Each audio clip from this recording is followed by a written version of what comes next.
Okay, looks like I'm going. Looks like we get going now. Right, I'm here now. I am here. So I saw a message there from Kenny saying a late start, and no, I was not late, but I did screw up something. Um, I did screw up something there, and it's something I hadn't noticed when I had used this as a live stream before. So I can actually show you what the hell's going on here. I'll show you what's going on. I'll show you. Let me see. Let me see if I can show you here. I'll mute myself. I'm hearing myself in stereo. So basically, YouTube has completely changed the way they do live streams now, where they've got this go live button for live streams. But if you go through their schedule stream, it's a little bit strange. Hey, Nollis. So it's kind of strange what they're doing here. So if I go over here and click browser, let me see this. Right, so this will show you what's going on with Chrome. So basically, the reason there was a little bit of a delay there is because YouTube has changed it where I can just start streaming and it works okay. But if I click to schedule a stream, I need to wait until I click live stream. This is a completely new button. It's a completely different way of doing things, and I didn't know. So I started streaming. I was talking away for 5 minutes there, and no one could hear me. No one could see me. But there you go. So welcome to the stream, Kenny, Norlis, and anyone else who tunes in. Yes, not the greatest introductions to a live stream, but here I am. So I'll be talking about a few things today, but really it's a free-for-all. I will talk about what's going on with my PC build, or lack of it. And I will be talking about smartphones and gadgets and anything else. But I guess this is a Christmas live stream. So we'll just see what happens. We'll see what happens in the live stream. We'll see what questions pop up, and we'll take it from there. I guess I need to talk about what I was talking about there, which you guys obviously never saw or heard. So I'm sure you guys all read the news. I'm sure you're aware that there are a lot of problems right now with Brexit and COVID, and certainly what's going on down the south of England at Dover is not going to help things from a technology point of view, and maybe this is a sign of things to come. And you'll see this on tech websites already, where you're starting to see all these messages saying that due to the current travel ban, we're no longer able to ship to Ireland. The deliveries to Northern Ireland may be significantly delayed. And I've seen this in a few other companies as well, where they've got a big message now, such as, let me see, this, which says Europe affected, Northern Ireland and the Republic of Ireland remain operational and will be delivered as normal. Now, all of the websites that I have here, these are all UK computing websites, the usual suspects if you're building a PC. So these are all based in the UK, but now they're finding it hard to ship outside of the UK. They're finding it hard to ship to Europe. And that's from the UK, but it's the same the other way around. There's a lot of European websites that I've used. In fact, you know, the last few months, I've purchased a few different things, clamps and photography gear from Germany. I mean, by the looks of it, I won't be able to do that anymore because deliveries and, you know, shipments are just not coming in. So, hey Paul, Merry Christmas. Yes, I'm confused now because I started talking for 5-6 minutes there and YouTube wasn't showing the stream. So I actually did a whole Merry Christmas, Happy Hanukkah type welcome, but you guys didn't see that. So the Volvic sponsorship, I've currently got, what have I got? I've got the fruit juice that I had. I like these bottles actually. I prefer these bottles to the Volvic bottles. They're just solid. So I've been refilling these ones.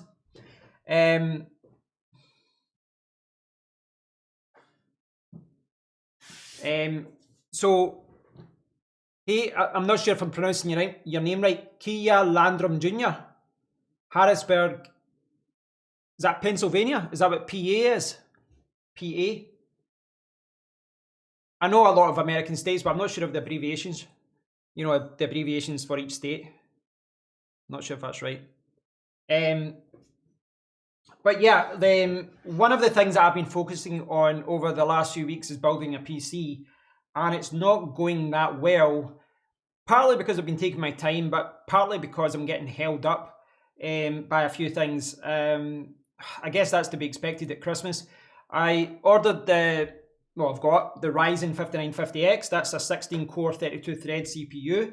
But I've ordered the motherboard as well, and it was delivered yesterday. But it wasn't delivered here. It was delivered at my parents' house. So I bought it from Aria PC. I bought the Gigabyte Aorus Master X570 motherboard, and it was delivered yesterday, but basically as soon as I ordered that, it was like a few hours later, there was the announcement that you couldn't travel. So I had assumed I would be spending Christmas at my mum's, but I can't now, so she's going to come here. So yeah, I emailed them and said, can you please deliver the motherboard here? And they just didn't reply.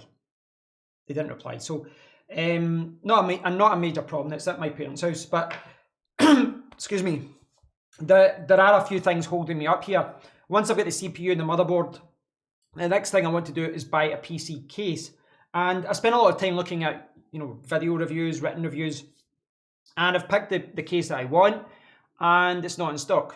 It's not going to be in stock till mid-January, and there's messages saying estimated delivery times, in-stock times could be later than expected. So it could be a month or so, 6 weeks until I get the case that I want.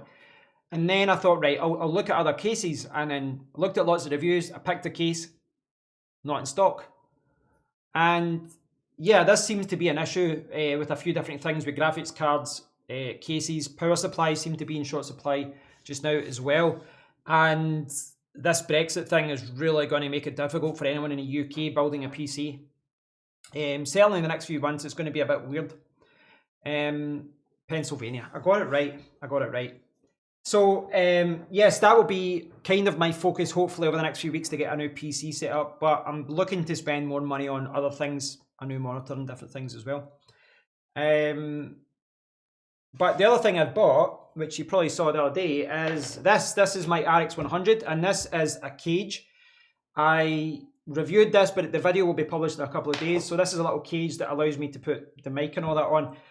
I've not really got out with this yet to try this camera, but from what I've seen, it's pretty impressive. I'm coming from the RX 100 Mark III, and it looks identical pretty much, apart from the mic port. It looks identical, but the quality is so much better. So I'm looking forward to trying that out more. Hopefully. Hey Hugh, that's smart looking. Hey Raymond, you talk about the cage, or are you talking about the? I can show you how this cage works. Actually, I've got a video coming about it in a few days if anyone's interested, but I can show you how that works. So it's pretty cool if anyone's interested in seeing that. The cage. Right, okay. I can show you that. I can actually put on the overhead.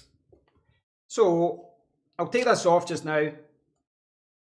Again, I do have a video coming about this, so I don't want to go over it too much, but there's 3 cold shoe positions at the top, the left and the right. You can still use everything. It makes it a little bit hard to get into some things like the power and all that, but it's not too bad. I'll get this off.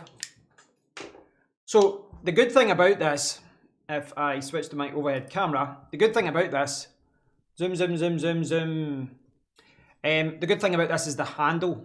That's the thing I really like about this, the handle. It just gives you a solid grip on the camera. And obviously it gives you 50,000 quarter-inch connections. It's very, very easy to connect. I'll show you this just now. So basically you just, to release it, all you do is just turn it a few times anti-clockwise, and that's it. Then pops down. That's it. That's all you have to do to get the cage out. And you can see what I mean there about the grip. It's so frustrating. This is a problem with all of the Sony cameras. They're just not nice to grip. Whereas something like this is just absolutely solid. So for me, this cage will kind of transform this camera and make it so much more useful than it was naked. Because naked, this, it's got a mic port, but you've got nowhere to actually put the mic. And, even holding it is a little bit frustrating. So this cage was, well, in my opinion, essential. And I wanted to get this instead of the ZV-1 because it's it just is, it's a better sensor. It's higher quality. The ZV-1's a little bit plasticky and stuff like that. So yeah, I'm pleased with that. A Sony DSC HX80. Wish I could get a case like that. I think there might be. I'll have a look at that now, Keeler. I think there will be a case like that. Is it the Logitech MX keyboard? It is the Logitech K780. So, can you see that in the camera? Or do I need to go to the overhead camera? The K780. There you go. Any luck on the graphics card hunt? I saw that CCL had some 3060 Ti cards the other day. They went quick.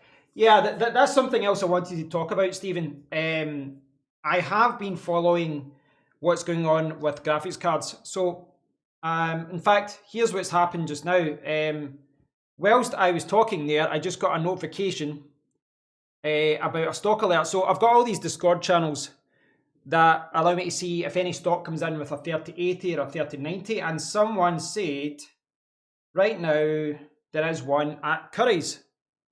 So what happens, I'll show you exactly, I'll show you live what happens. This card has been coming in and out of stock all day long. So there is, in fact, I'll go to the overhead camera. So this is basically what's been happening with me.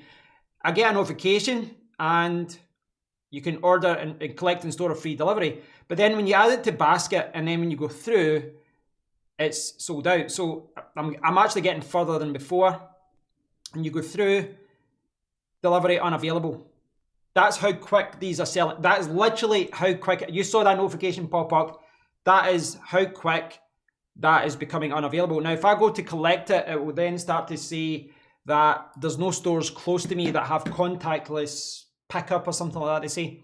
So I've been getting a lot of notifications. Hey, this is in stock in Curry's. And then I check Curry's and oh, there's a tick. It's available and it's gone. That's how quick it is. I mean, it is an absolute crapshoot trying to get it. My guess is that in addition to me looking for this, there's probably tens of thousands of other people looking for a graphics card. But it's not just people, it's not just humans. There's obviously bots being used here to actually buy these things, you know, to buy these graphics cards to sell on eBay. So it's quite frustrating. Which model are you getting, Hugh? Do cold shoes vary in size? My Joby doesn't fit other cold shoes. They shouldn't in theory. So I'll give you an example. So I've got a few different things on my desk here. So there's a cold shoe mount thing, you know, on top of this grip, and this fits here. What should, if I can get it correctly. So this just slides in. In fact, it's not because this is screwed. Okay, so this screws in like this, and then, you know, it should be standard. It should be standard. In fact, I'll go to the overhead camera just to show you that. So this should be standard where it's like this and you slot it in. And then like that, and it should be standard. And I mean, again, I keep saying it should be standard. I'm not getting this out now. Where have I tightened it? See, this is an example of it. This should be standard, but there are a lot of cold shoe mounts. For whatever reason, they're a little bit tighter than they should be. I'll give you an example. This is a good example of it. This is the Rode Video Micro. And I've always found this one to be a little bit different enough where this is always a little bit tight. So I believe in theory, all cold shoe mounts should be standard. But there are slight variations when you get, like, you know, different mic attachments and different things. And I've found that certain microphones work more easily with mounts than others. And there's been a few situations where I'm like, is this a different size? But then eventually I can squeeze it in. Hey Lewis, you're here at last. So Hugh has got the EVGA for the Win 3090. Ah, nice. Yeah, 3090s are a little bit easier to get, but they're crazy expensive. I don't know. I mean, I did consider a 3090. I've been putting the graphics cards on the back burner just now because I want to get the case and get the PC up and running and then decide what I'm doing. But I'm not sure it's worth the performance jump that you get. an RX 6800. Where did you get that from, Stephen? Did you buy it on launch day? Did you get it from the AMD website, or did you buy a third-party card? Prepping potatoes, carrots and sprouts for tomorrow as I watch this. Nice. Kayla's wrapping Christmas presents. Brilliant. That's weird. I mean, it's good. It's good that everyone's sitting doing their Christmas stuff when they're listening to me. Yeah, we're on. CCL. Right. So I brought up a few kind of the usual suspects here. I've got eBuyer, CCL, Aria, Novatech, AWD. I don't think I've used them before. AWD, IT, and then Scan. And Stephen's saying he's bought from this website, CCL. I think I've bought a few things from them before. I think over the years I've bought from all of them at one point or another. XFC Merc. Oh, I remember you saying that, Hugh. I remember you saying that about the 3090. You're upgrading from the 2080 Ti. Yeah, right. Well, that makes sense. That makes sense. Let's check out this card that Stephen was talking about. Okay, so this is the card that Stephen's got. And you can see it there. XFX Speedster Merc 319. I think this is the model. And it looks good. Well, I mean, what's the size of this one? Is it 2 slots or 3? 2.5. I think I saw some AMD cards that were 2.5. Where's the specs? Tech specs.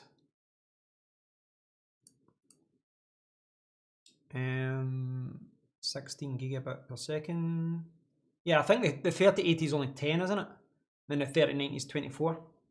GDDR6. Okay, I think the NVIDIA cards GDDR6X card profile 2.9. So three slots.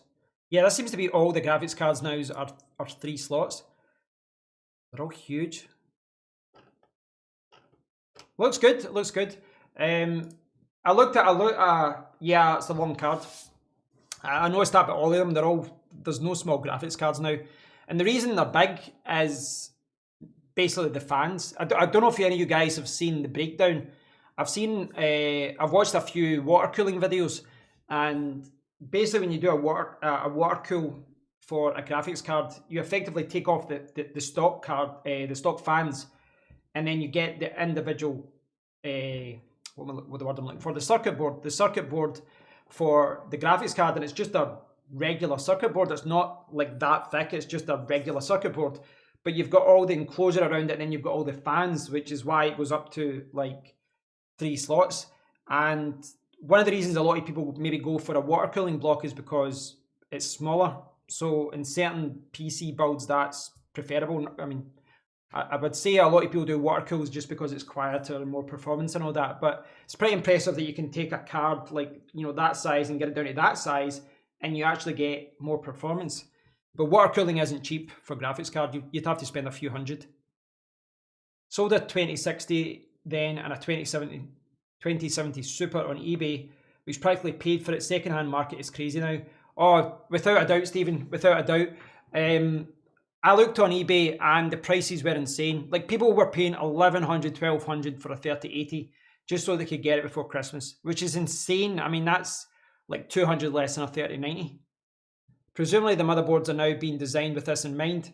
Yeah. I mean, there's a good video about this, Knowless. I watched a couple from J2 Cents, the hardware reviewer, and you know, the circuit board still has plastic and enclosure around it. But when you take off the fans, I mean, previously the fans were 1.5 slots, I guess, and the circuit board was like half a slot. But when you take the fans off, even these 3-slot graphics cards are quite small. I mean, they're long, but they're not like 3 slots thick. To use Stephen's card as an example, most of that is, you know, it's just the fans. It's all about the cooling, and that's basically what is necessary to cool the GPU effectively, anyway. There is variation with this, though. I mean, I know there's variations of the 3080 and 3090. I'm sure someone came out So I don't know if you guys follow this. I saw an article the other day. Someone came out with I think it was a 2-slot 3080 or 3090. I think. I don't know if it was a blower style graphics card. So instead of the fans, they blow the air out the back. Are they leaving large gaps between the slot intended for the GPU? Yeah. So, no, yeah. So I'll use my motherboard as an example, Norlis, to explain. So, in fact, I can use both of. Let's see, was it Z370? Was the one I had? Gaming 7, right?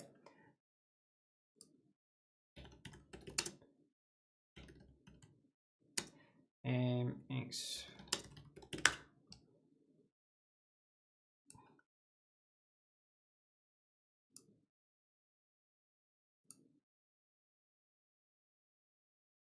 So this flashing monstrosity is the motherboard that I've got in my PC right now, the one that I'm using to record. And basically the X1 slot there would be covered if you had a 3-slot GPU in there. Now, this was really designed for 2-slot GPUs. It really was. But the one that I've ordered is another Gigabyte Aorus one. And basically these ones are being set up for 3-slot GPUs. So you can see it's got 3 slots there, and then there's like one X1 between. So you could potentially put a 2-slot GPU in there if you wanted, and a 3-slot one there. It's starting to become more common, but it depends on the board that you purchase, because there's certain boards being designed where they've only got 2 slots for whatever reason. Perhaps it's like a ITX board or something.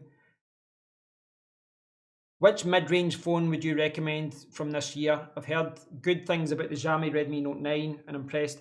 The last couple of weeks I've not been staying on top of what's happening in the smartphone world, mainly because it gets a little bit quieter in November, December as far as phones being released.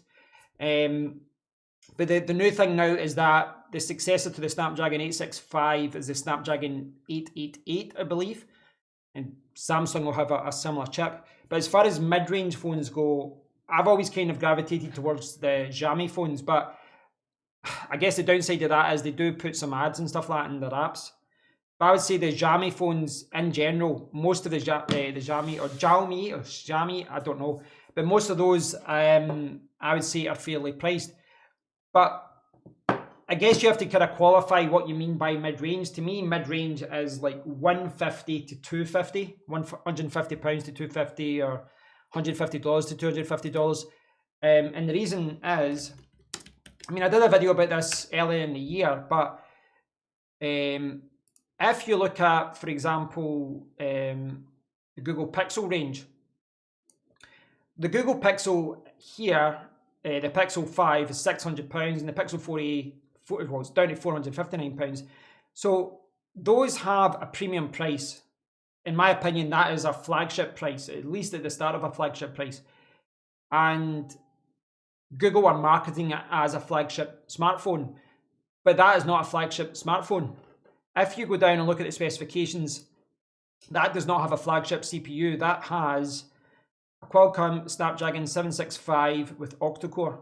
So that is a mid-range phone that Google are marketing as a flagship phone. It is completely overpriced. Really, really over. I mean, that should be like 300, 350, but they're marketing it as 600. And that's why I go back to phones, by companies like Xiaomi, because they were selling like the 10T for 300 in Black Friday and the 10T Pro for 400. And those have like flagship CPUs and 4 cameras and all that, quad cameras. I don't really need 6 PCI slots anymore. Well, I would, if I could get 6 PCI Express slots, I would take it, but unfortunately, there's very few boards that offer that. I only found one AMD board which did have 4 X16 slots, and only one out of like hundreds. And basically, it was spaced out 2 in a row, like you're talking about there. Instead of having a gap 3 and then 2, 2, it was like 4 PCI Express slots, but there was like a space of 1 extra space between them. So you just couldn't use a modern graphics card with it. And and they're just not common now. And I know some of the kind of extreme boards that you get with Intel have got extra PCI Express slots, but you don't really get them now. But I would use them up. I would put in like 3 different capture cards. I would put in additional USB ports, because of, I've spoken about this before, but you use a lot of bandwidth when you're switching between different cameras, and I've got my webcam there, and I've got one over here as well, and all of this does use bandwidth. So I would take it, but unfortunately you just don't see it in regular consumer boards. What are your thoughts on the Apple and Facebook data rift? I don't think I'm aware of that, Hugh. I mean, I know that there's been a lot of court cases between Apple and, for example, Fortnite, and games developers and companies that are selling software as a service, or like monthly membership fees. But I'm not sure. I'm not sure which one you're referring to, which incident. I suppose given GPUs are so large, Resolve Studio supports multiple GPUs. Yes, I'm sure I saw an option for that somewhere in the settings area. I'm still getting to grips with DaVinci Resolve, and I had a major problem with it the other day where the audio wasn't syncing up right, but then I found there was a setting in there to basically play the audio back based on, it's weird, you can play the audio based on the audio duration or the audio clip or something. There's like a strange setting in there. But because of it, I was out of sync. So I was like doing that, and then the audio was playing like 2 seconds late. And I'm like, right, what's going on here? Because the actual clip was fine. But I've not tried the multiple GPU thing. I don't think I would need it though, if I'm honest, because I was monitoring this a lot today. In fact, I can show you a tweet about it. I did tweet about this earlier today. So one of the things, I mean, this comes up a lot for me, as far as questions. Now, I get a lot of questions on my YouTube channel. I think a lot of YouTubers do. You post a video, you say this or that, and because of me doing, I guess, a lot of reviews and a lot of technical tutorial type of stuff, I get a lot of questions, and I try to answer things as best as I can, but sometimes people can be a little bit, like I had a guy the other day, and he sent me about 20 messages on Facebook, and I was like, I don't use Facebook, reply to me on YouTube, and then he'd sent me a message and all this. There's only so much you can do. But one of the things I say this all the time, one of the common questions I get is, well, what do I need? Do I need this CPU? Do I need this amount of memory? Do I need this graphics card? Do I need this A, B, or C? And it's like, I don't have a magic 8-ball. I don't know what you need. And one of the things I always say to people who leave comments like that or questions like that is, well, what requirements do you have? What are you using just now? And I've obviously been asking myself this over the last couple of weeks, because I'm building my PC. So the first thing I did was choose the CPU, which was this, which was an easy pick, 16 cores, 32 threads. I could have went down the Threadripper CPU route. So for those of you who don't know, the Ryzen range, I guess they're kind of all-rounder chips. The Threadrippers have slower clock speeds, so that means they're not as good for gaming. They're still good, but not as good. But Threadrippers just have an insane number of cores, like 32, 64 cores, etc.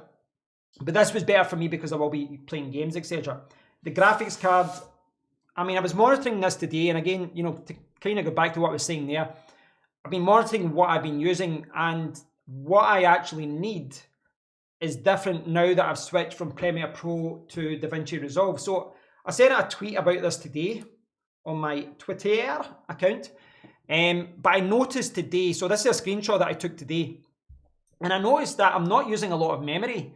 So basically with every video editor I've ever used, when you go to render the CPU goes to 100%, and you should be able to see that there.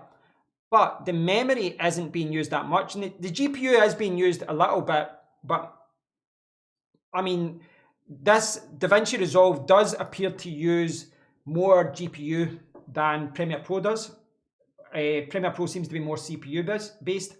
This seems to be a little bit easier, so playing back video seems to be a little bit better with the same CPU. So the same types of videos, 4K, CPU, it's still at 100%, but playback, it's not stuttering like it did with Adobe Premiere Pro. But the key thing for me here is the memory, because it's no surprise to me that GPU is not being used a lot, because I do simple videos. I'm not doing a lot of effects or anything that require a GPU. What really surprised me was the memory, because with Adobe Premiere Pro, I had 64 gigabyte of memory.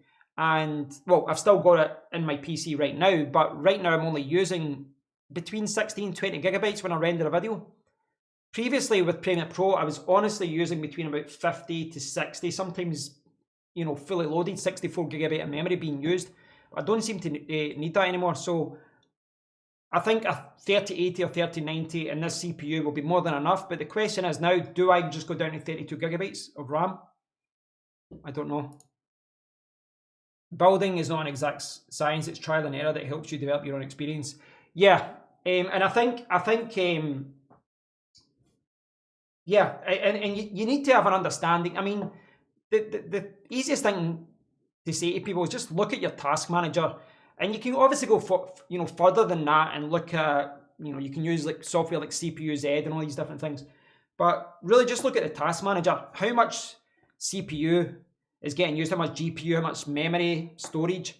Really, what you're looking at whenever you look at, if I can get this up, I'll get this over here. Let's see and get an example of this. Window capture. So, is that there? Where is it? I can't see that now. Oh, it's not displaying. So I'll put this. Let me see. I'll get this over here. Samsung monitor. Right. So you should be able to see here the. Oh, I'm on the wrong monitor now. Can you see it there? Right, they're back to front now because I moved that around. So this is my Samsung monitor, and you can see the task manager. And if you look here, you can see right now I'm using 13%. I'm not really using a lot. I'm not really using a lot of anything right now because it handles streaming okay. But really that's what you need to do. You need to look at the application that you're using and, okay, where am I bottlenecking? And it's very easy to do that. Just load the task manager, start playing your favorite game, and then, okay, the CPU is at 100%. That's something I can upgrade, or, you know, whatever. But it's funny, I do get a lot of questions like that, and a lot of the questions, they're, you know, kind of like crystal ball stuff, you know, magic 8 ball, like, how do I do this? What do I need? And it's like, well, you could use a £200 laptop or a 10 grand PC. I don't know. It really does depend what you're doing here. I guess, generally speaking, if you don't know what you need, for most people, it will be the cheapest and nastiest laptop you can buy. Thing is, if you're not playing games or you're not doing video editing or any kind of intensive app, just get the cheapest computer you can get. You really don't want to start spending a lot of money because you're not going to be using that power. So as far as I'll show you what I've been looking at as far as the PC goes. So I've picked the CPU, I've picked a motherboard, but I need to decide on the get this here. So I need to decide on the case. That's what I need to decide. So I can show you that. Although the official website for the case that I want to show you has been down for a couple of days. So I can't show you it there. And that's not the right one. Is that? Yeah, okay, that'll do.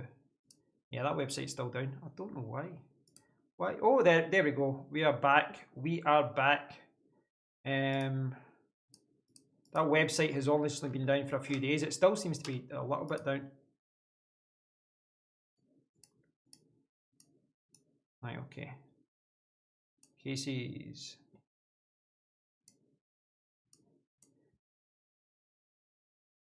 Hey David, good to see you. People are lazy. I see it all the time online. They ask questions they can't be doing ours, doing their own research. Yes, I had this today. The thing is, I try and accommodate people as best as I can, because I think a lot of people who ask me questions on my videos, they really don't know what they're like. They don't even know where to start. They don't know what to Google. And for people like that, fine. You know, I try and help them as best as I can. I point them in the right direction. But you're right, there's a lot of people that are just too lazy to do their own research. And you know, I had a discussion with someone today, and it was like, it was the guy who was messaging, he sent me millions of messages on Facebook. I'm like, I don't use Facebook, contact me on YouTube. And he's like, oh, I can't get the capture card working. I'm like, well, it's either the component cables, test those, connect to your converter to the TV. If that works, that's fine. Then it could be your settings in OBS. And then he obviously couldn't speak English, so he kept going on, and he was like, no, it connects. So he contradicted himself first, and he's like, no, it works with the TV. Then he said, no, it doesn't work with the TV with the sound. I'm like, well, if it doesn't work with the TV, it's either the component cable or the capture card. And he's like, no, I already said it's. I was like, right, forget it. I've done my best. I've tried to help you. You know what I mean? If you don't want my help, then fine. Corsair, big fan of their stuff. I do like some of the Corsair stuff. I've seen people on YouTube comments asking exchange rate. Yeah, it's like, I mean, what I'll normally do as well, if someone starts asking me a lot of questions, like, listen, you need to hire me. What you're actually asking for now is technical support. You need to hire me.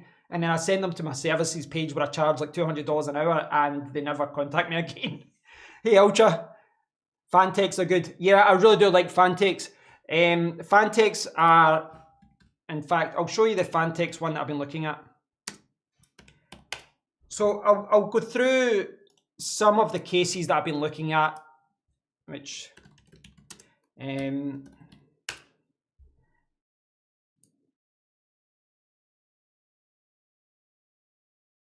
oh, that's weird. That's weird. They've taken it away. Okay. So the one that was kind of top of my list, right? The case that I was thinking about getting, and the one that I did some research on and decided to go for was this. The Lian Li 11 Dynamic XL. So it's quite a tall case, but for a big case, it's quite, you know, it's not a full tower. Now, this is quite a minimal case in some way, but it's basically got everything that I would need. And what I like about it is it's quite flexible, and you know, it's just less hassle. You know, it just looks quite easy to work with, which is something which has put me off a lot of other cases. So I've seen a lot of really good builds with this. And if I scroll down, I'm not sure if it's got a big description here. So the reason I'm not showing you the official website is this is the official website, right? And for whatever reason, they have removed that from the product list. They've got this ROG certified thing. I don't like the branding they've got with Asus ROG on this. It's weird. They've actually etched like an Asus, like laser printed or something, a sticker on at the side here. I think you can remove it, but it's a pain. So yeah, that's what it could look like. The reason I like this is just because it's flexible with what you can do. With a lot of the other ones where you've got the shroud at the bottom or even at the side, etc., you're a little bit limited with, you know, kind of how you can set it up. This one's a little bit more flexible. But basically what I like about this is I would have liked front fans, but it doesn't have front fans. So what you have is you've got you bring in air from the bottom, you know, from the bottom of the case. You'll bring in air from the side, and then you'll use the top and the back as exhaust, kind of push pull. But I just like how open this is and kind of flexible. But the only thing is it doesn't come with fans. But you can see on overclockers it's not expected until the middle of January. And I saw another website that said the same thing, but then they had a little asterisk saying this could be delayed because of Brexit. So yeah, I don't know. So I started looking at some other cases. The NZXT cases. I've looked at some of those NZXT cases. I think they look good. But I think they're overpriced. And if you look at the reviews, they're always kind of middle of the table, and they're not winning any awards as far as, you know, I've looked at all these video reviews of cases, or, you know, Gamers Nexus and Hardware Canucks, the Canadian guy, he's quite good as well. And I've watched a lot of the kind of case of the year awards, and are going to Lian Li cases and Phanteks, and to a lesser extent Fractal Design and what do you call it? Be Quiet. That's the other one.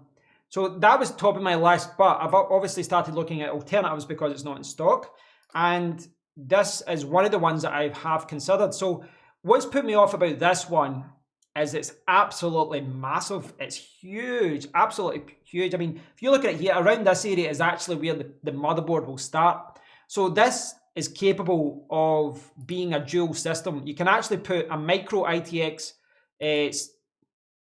set up down the bottom. So you can have your main PC at the top, and then down the bottom you can have another PC. I don't want to go down that route though, because I think 2 CPUs, 2 graphics cards, and the one system, even if it's big and got a lot of fans, I think it just introduces a lot of thermal problems. But there's a lot of things to like about this just because of what you can do with it. Dual PSU support, dual system support, up to dual 480 radiators, which is insane. And this is another one which I was looking at. This one is actually, I believe I found one website that has this in stock, so this is potentially one that I could get. And yeah, I mean, I do like it. I mean, you can see there what I was talking about. You can put a full system at the top and then another system at the bottom, but I do think it just introduces more problems, as far as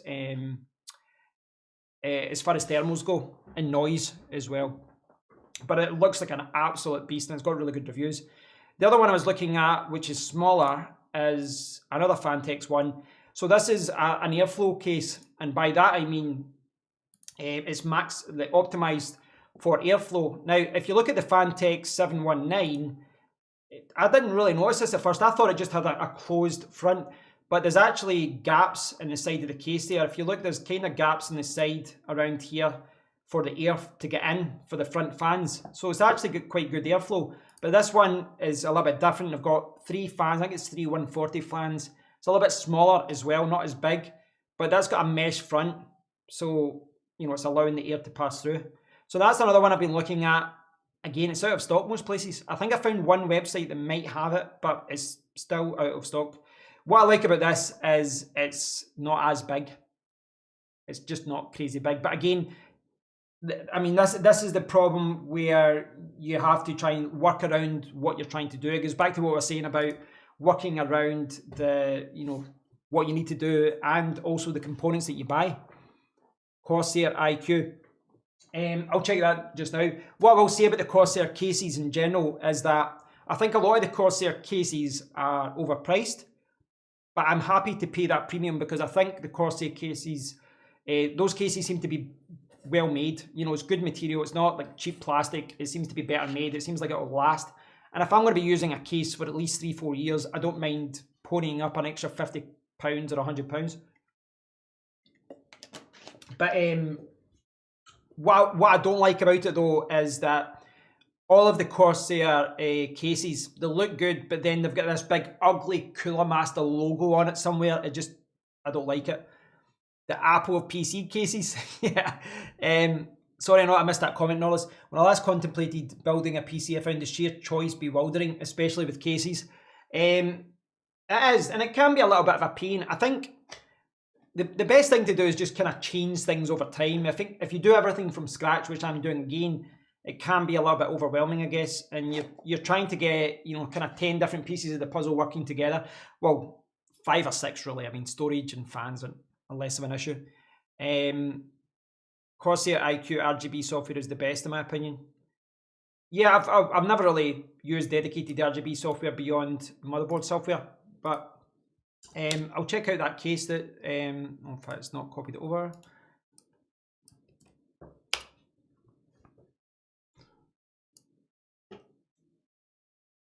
So this is the case that Hugh was talking about. This is it here. It's a mid-tower RGB, so you could make that any color. So yeah, I mean, this is actually quite a similar design to what I've got just now. So what I've got, mesh, I can't spell. So this is the case that I've got just now. It's a compact MIDI tower called Meshify C, which a couple of years ago was very popular. The one I've got is, I think it's dark tempered glass or tempered glass. I can't remember which one it is. I think it's the dark tempered glass. But this is the one that I've got just now underneath the desk, and it's kind of similar. So basically down here is the power supply shroud, as they call it, and it's a similar design here. And it's a common design. The Lee & Lee one does it a little bit different. What they call this is dual chamber because the PSU is at the back of the case. So it's right at the back. I'm sure there's a picture somewhere that shows you that somewhere. There will be a picture, but basically at the back is where the PSU is in this one. But here it's at the bottom. So the the power supply goes down and then the cable's all right from the bottom. It's quite neat. It's quite a neat way of doing it, and that's basically what we've got here, a very similar design. But it looks like it's a little bit more space in this than I've got in mine. You've got a space here for, I don't know, what is this, a 360 radiator or something?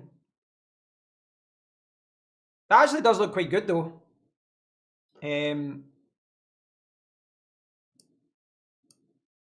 Oh, it's Corsair. God, I had Cooler Master stuck in my brain. That's what I was talking about, Cooler Master. Yeah, take back what I said then. I got mixed up. I thought you were talking about Cooler Master for some reason.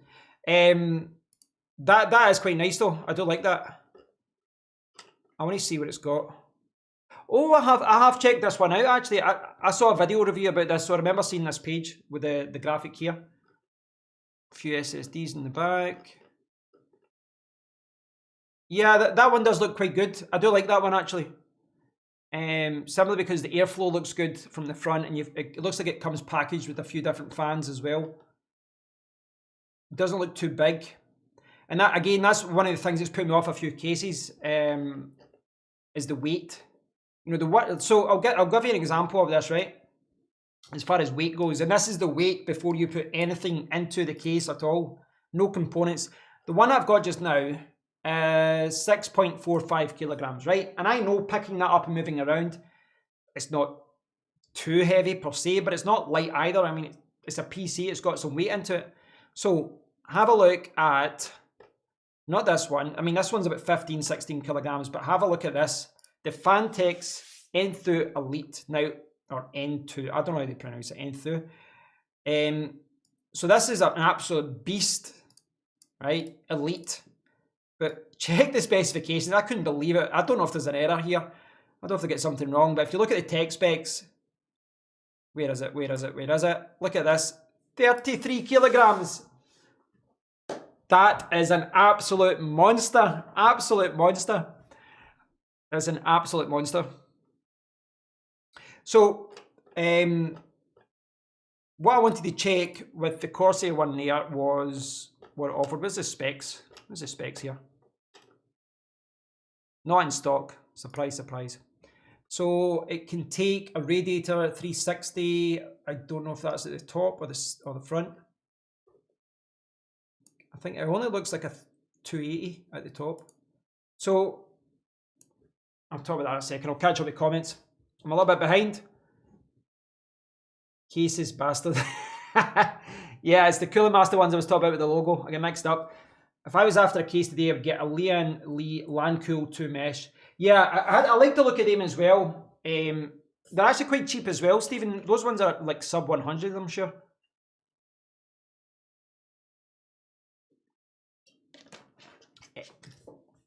The case is the least I spent on my new build, just 25 quid for a decent one, nothing fancy. I mean, I think a case is something that you can spend too much on. It's something that you can spend a lot more money on and not get a lot back, but it depends on the case itself. I don't mind paying a little bit extra for kind of more premium material. I don't want any part of the case snapping over time, which is liable to happen if you're moving things around or working with it. But at a certain point, I think anything over 200, you are paying a huge premium. Even at anything over 100, I guess. The Lian Li LANCOOL 2 mesh though is getting very, very good reviews. I think it got Case of the Year by Gamers Nexus, I think. Corsair spec Delta RGB ATX mixed. Right, I'll check that one out as well. I'll copy and paste that. So I'll right. I'll need to have a tab clear up at one point.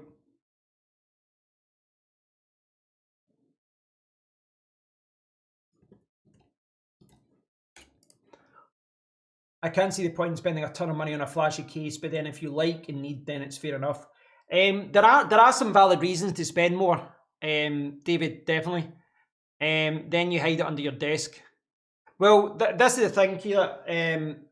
What I was thinking about doing, so this setup isn't really there yet. I'm going to get.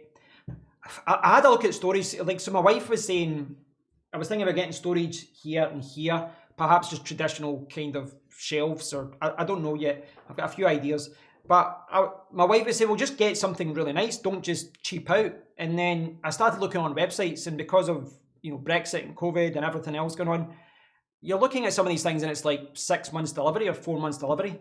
I was like, right, IKEA it is. So I was looking at different things on IKEA. But my idea was, obviously I'm a little bit different, I'm a YouTuber. I was thinking of putting the PC kind of at the side at the back so that you can kind of have it on display. But I still need to have it practical.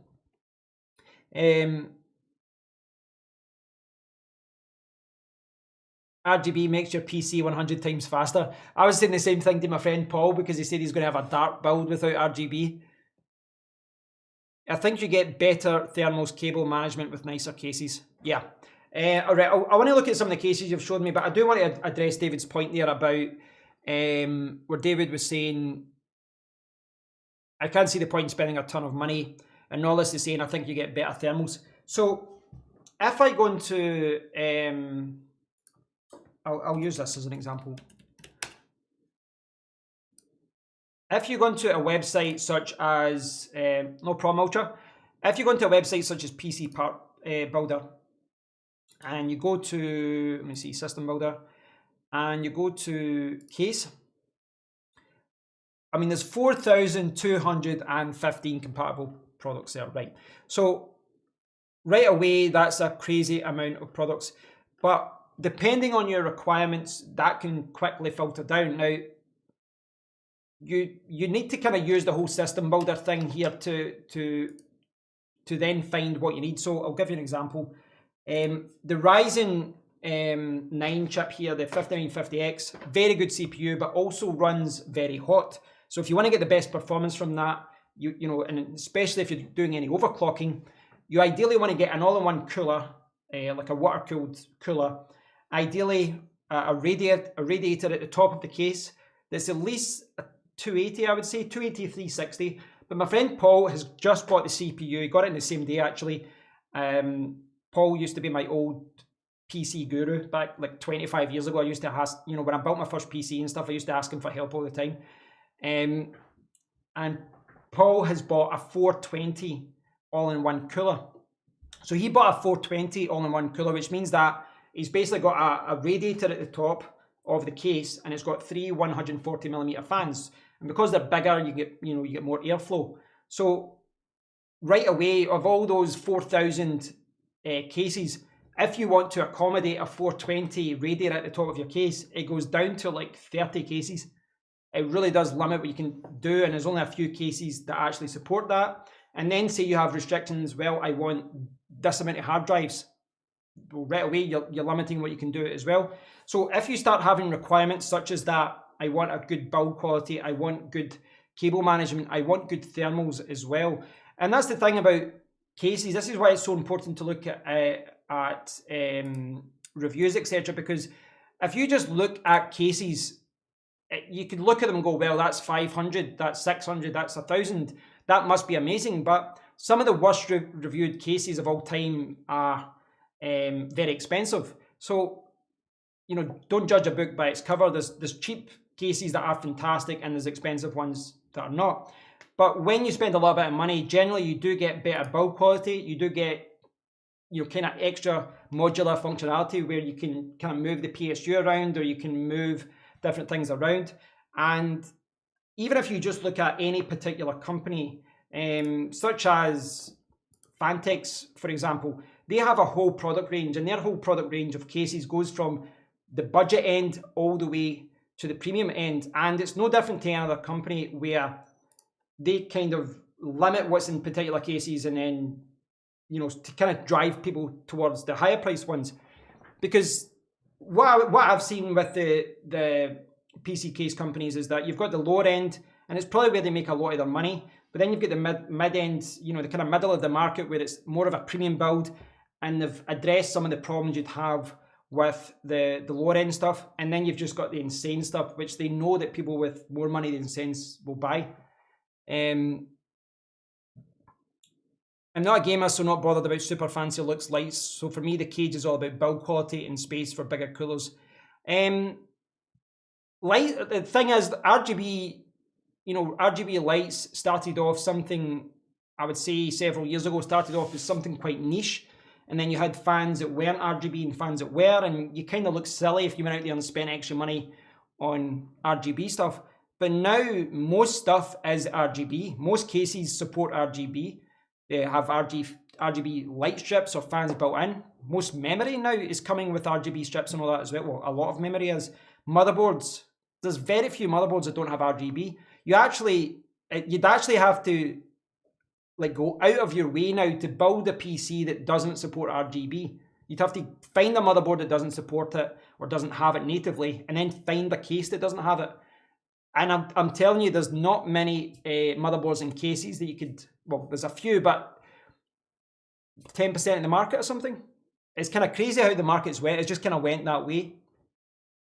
My case is the side off most of the time as I'm always tinkering. So fortunately it has plenty of airflow for what's inside. That's good. Quiet PC is a brand.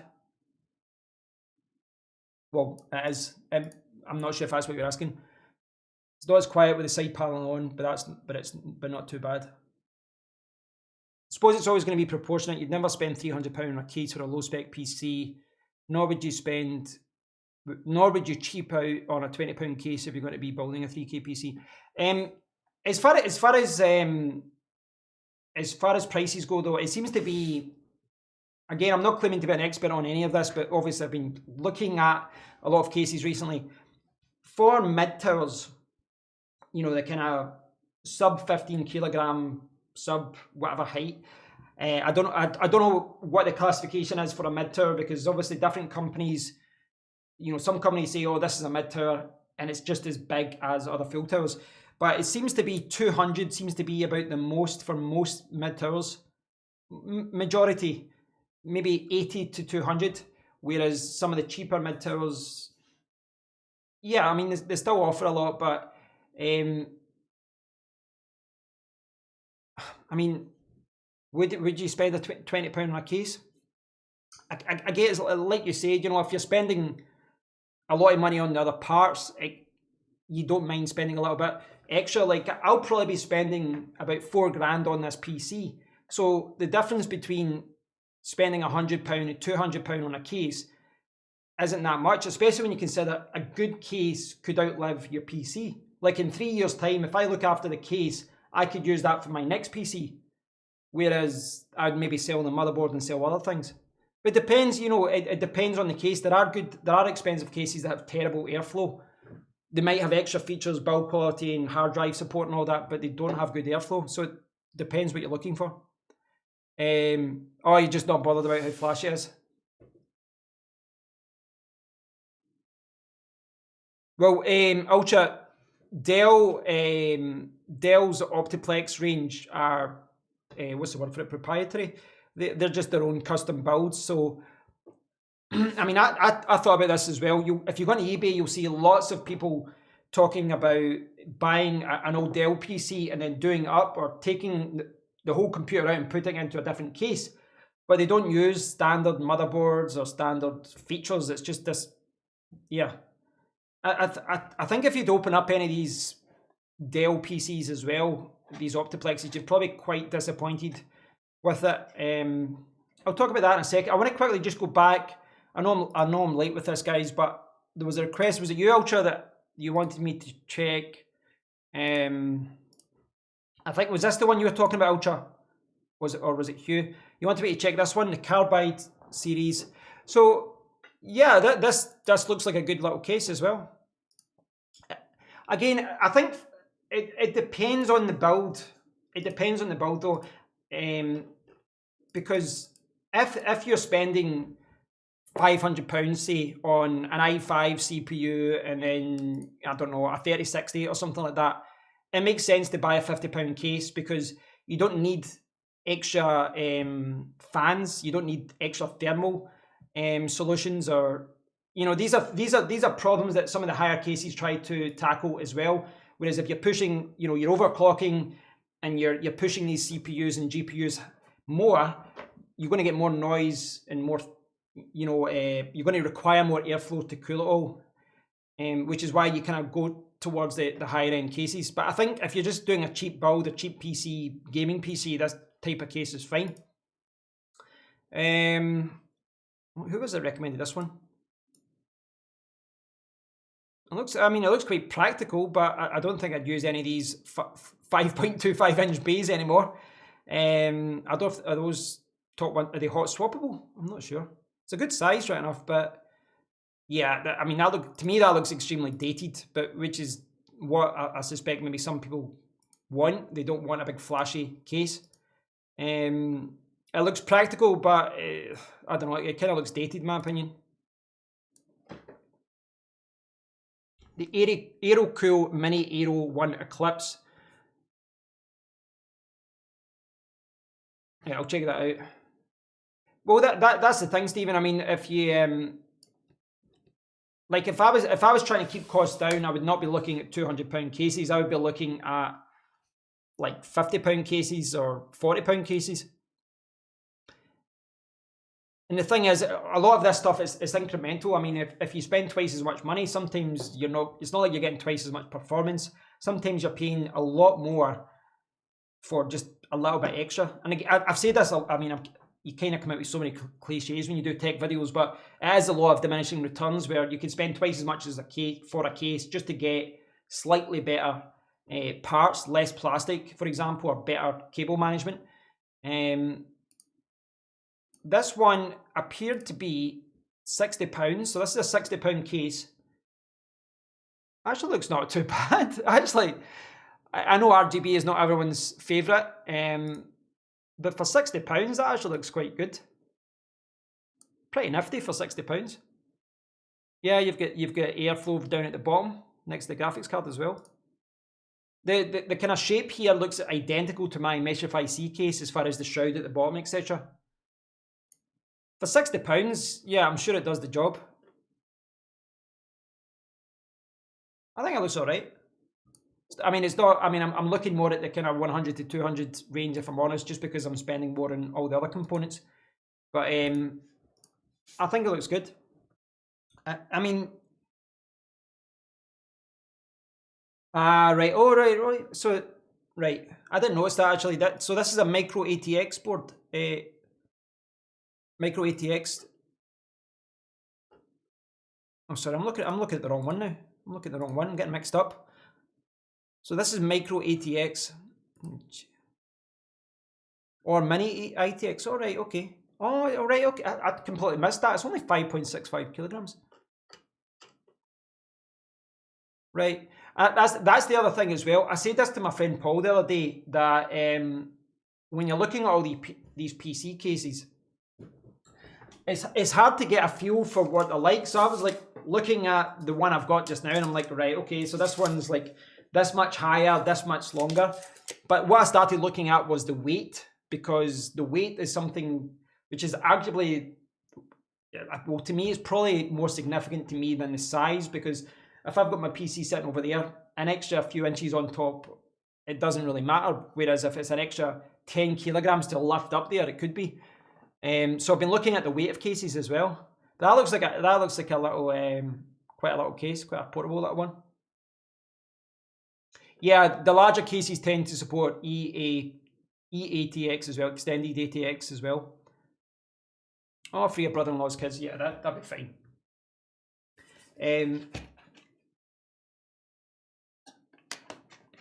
Because my approach to a lot of things as far as equipment goes in computing and photography with cameras and all that is, I'm not afraid to spend money at all, and I'm willing to spend money, and I've found that recently with all the kind of photography equipment. I'm trying to think if I've got any here. So I've noticed, for example, the last few months I've been messing about with different things behind the scenes. This is from a tripod, but like, for example, things like this, which this was like, what was it, 20, 30 pounds or something like that, but it's broke. It's cheap crap and it's broke. And I guess the point, like, is it worth sending it back? You need to package up and go. So I'll just keep it for like this. But what I do now is just spend more money and I buy the Manfrotto gear or the professional gear so that it lasts for years.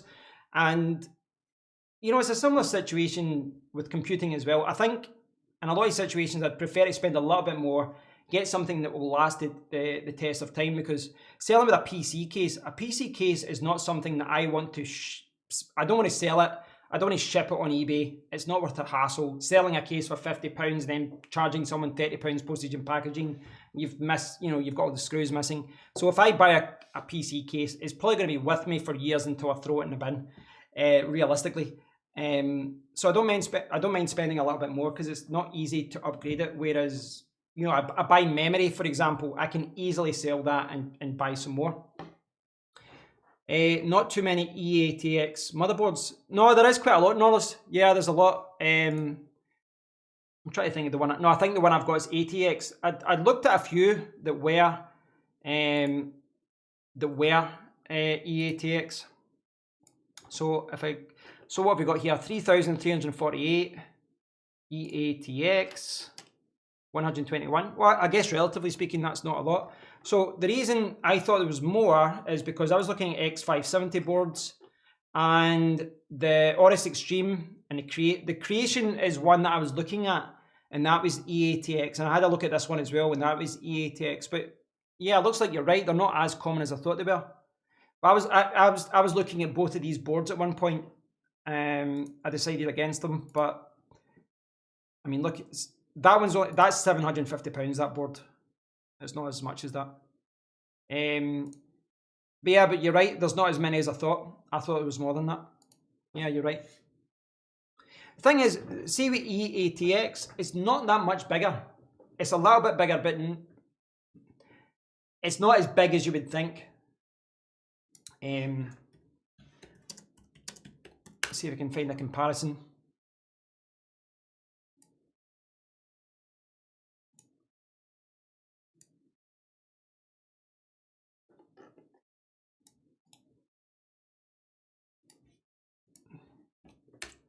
So this is an example, it kind of shows you the difference.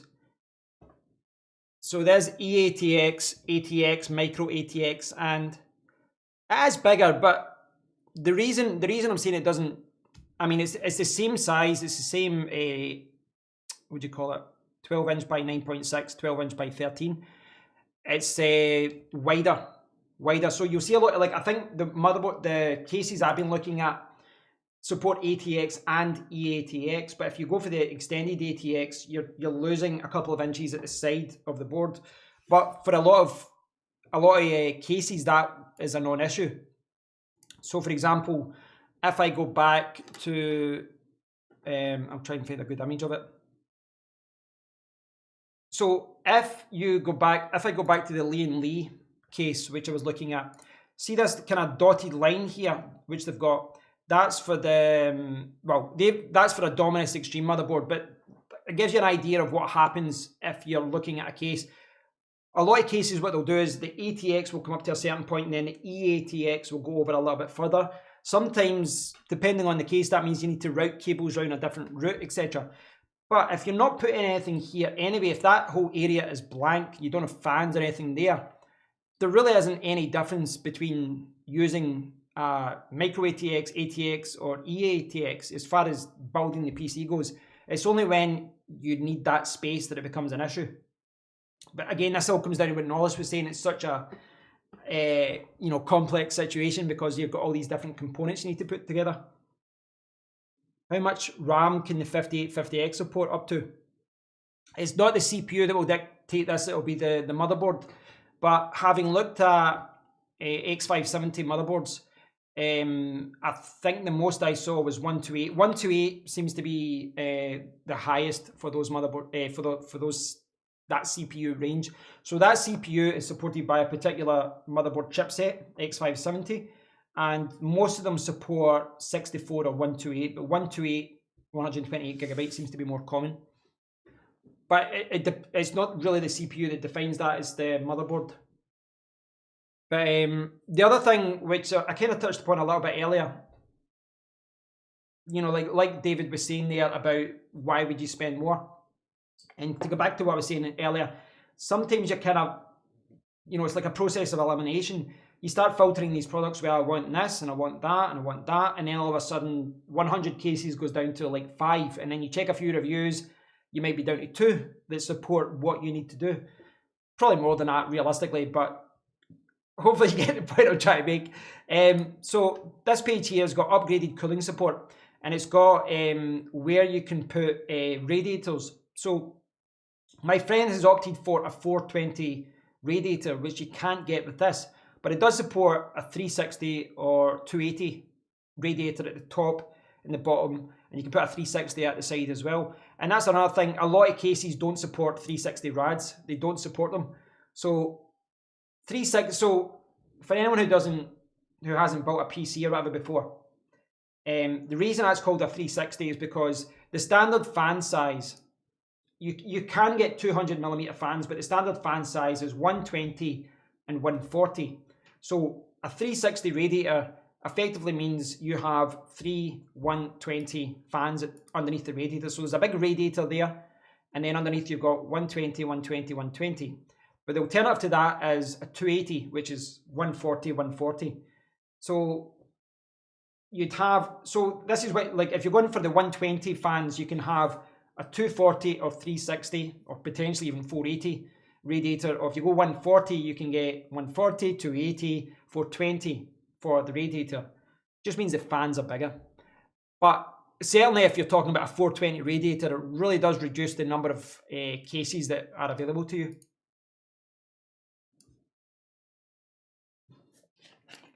Can't believe the number of tabs I've got open now. No problem, Kayla. Thanks for dropping by. Hope things are good in Pennsylvania. And I hope the Christmas wrapping's all good as well. It's mental that people are wrapping their presents when I'm sitting yapping away. So yeah, this is the one I've kind of, this is the case that I've kind of decided on. And I really, it's a little bit flashy, I guess. It's a little bit flashy, but I like how much room there is with it. And I like the idea that I can set up fans, you know, at the side and at the front, but then down the line, I can change it all up and I can change things, or I could even go down the water cooling route. And it's a big case, but it's not as big as some of the other cases on the market. Some of these other cases are just humongous, absolutely huge. And yeah, I just like the open kind of system. It's quite a modular. Yeah, it's quite it seems like quite a nice case, and it's topped a lot of reviews as well. You know, a lot of case of the year awards. This has actually been out. There's been lots of variations of this. It's been this particular model. I think is a year old. So they came out with the O11 Dynamic 2 years ago. Then last year they brought out this, which is the XL, and then about a month ago they released the Mini. So there's a new one called the Mini, which is actually pretty cool because the Mini's something I could maybe use in the future as well. Maybe not if I buy this, but the good thing about the Mini is this can actually support an ITX, MATX, or an ATX. So you can adapt this to fit an ATX board, but obviously if you do that, it's a little bit, you know, the sacrifices, because if you've got an ITX board, you can put fans at the top and the bottom. If you go for ATX, you can't get fans at the top, which just isn't ideal if you've got a really powerful graphics card in there. But if you don't need a powerful graphics card, yeah, it's pretty cool. It's quite a good idea though. They've set up that this can handle lots of different configurations. So they've got the Mini, the kind of regular size, and then the XL. So how much are you going to sell your current PC for? I don't know if I'm going to sell it. I don't know. This is something which I need to think about. I don't think I'm going to sell it. Not right now anyway. So the reason being, right now, do I have a webcam which shows this? Do I have a webcam? This one? Right, not that one, not that one. So see here, there. So that is my gaming laptop, and when I do like a live stream, that's what I'm using to play games. I'm gaming through that laptop. It's a good laptop. It's actually pretty powerful. It's got a 2080 in it, but it's so noisy. So what I was thinking about doing was perhaps using this PC as a gaming PC and or a streaming PC rather, because it makes more sense to play games on the 3090. I don't know. I'm going to give myself a month or two to try and play around with it and see what I do with the setup. But the idea would be that I would have two PCs, which is quite common for anyone who plays games or does any kind of YouTube stuff. The other thing is, I don't really need to have a super powerful PC to stream. So if you're playing games online, which is something I do want to do more in the future, but if you're streaming games online, you need two PCs effectively. You can get away with one, and a lot of people have said that they game with one PC using the 30 series cards. The problem with doing that is that if anything goes wrong with the game and it crashes, the whole stream goes down. Whereas it's better to have a stable system that's doing the stream and then a separate setup for gaming. And that separate setup can be a PS5, an Xbox Series X, or it can be a second PC or something. But a second PC would be good because that second PC will be a lot quieter than that. And that's actually worth more than my main PC now. So I could sell that laptop. It could be surplus to requirements. I could get something else. And I don't know. I'll see. I'm not in any rush to sell it. I'm going to wait and see. But the other thing I thought about doing as well was set up a test bench. So I don't know if you guys have seen this. A lot of people over the last few years have actually built PCs with test benches.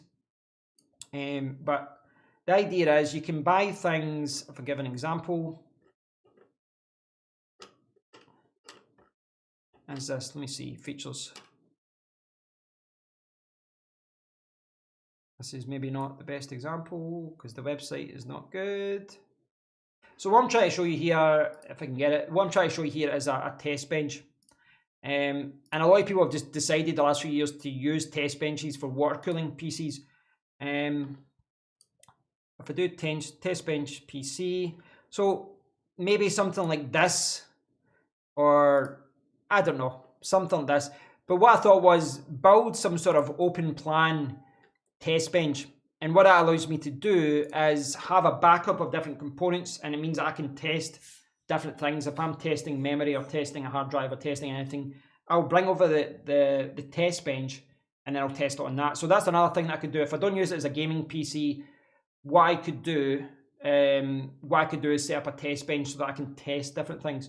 And if I'm moving forward and I do review more computing type stuff, which I wouldn't mind doing, a test bench would be quite useful for that because it means you've got messing about with the main computer that you're using. Comes with a gearbox that can't be replaced when they fail. Well, the thing is, it's a bit of a luxury to have a test bench, really. But another reason to have it would not be just for videos, but would be if anything went wrong. Because normally when something goes wrong on a PC, you're like, damn it, is it the RAM? Is it the graphics card? Is it the power supply? You can troubleshoot these things and you can figure out what's wrong. But a test bench would be easier to do that because you can take a component out and test it. Okay, that's working. Take it out and test that. This is less of an issue. This is less of an issue now. I mean, I bought my first PC, like IBM kind of based PC in 1996, and I think it was 98 I bought my first PC case and started building my own PC. And back then, I ran into a lot of problems. I mean, building a PC then, you're always messing about with headers and different things. And I went through a few. I mean, I actually at one point hated building a PC because I think I had a power supply that failed, I had a motherboard that failed, I had a few other things, and it becomes really difficult to troubleshoot these things if you don't have spare parts. So that's another reason to get a test bench. Mr. Zaire, sorry, just joined the stream. Any recommendations? For some reason, I appear to have been logged out of Google. What's going on here? Hold on. Restore chat. Pop out chat. Let me see. Okay, I'll bring this over here.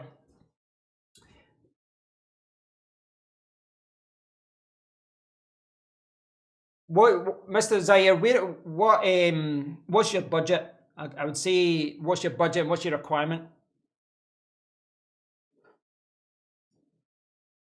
Again, what you're saying when it comes to webcams, Ultra's right. If you're wanting a good webcam, it's better to have a DSLR and a capture card. Like when I changed to my browser here, you can probably, I mean, it's probably obvious, but I'm using my Sony a6500 as the webcam as well. I've just cropped the image down in OBS.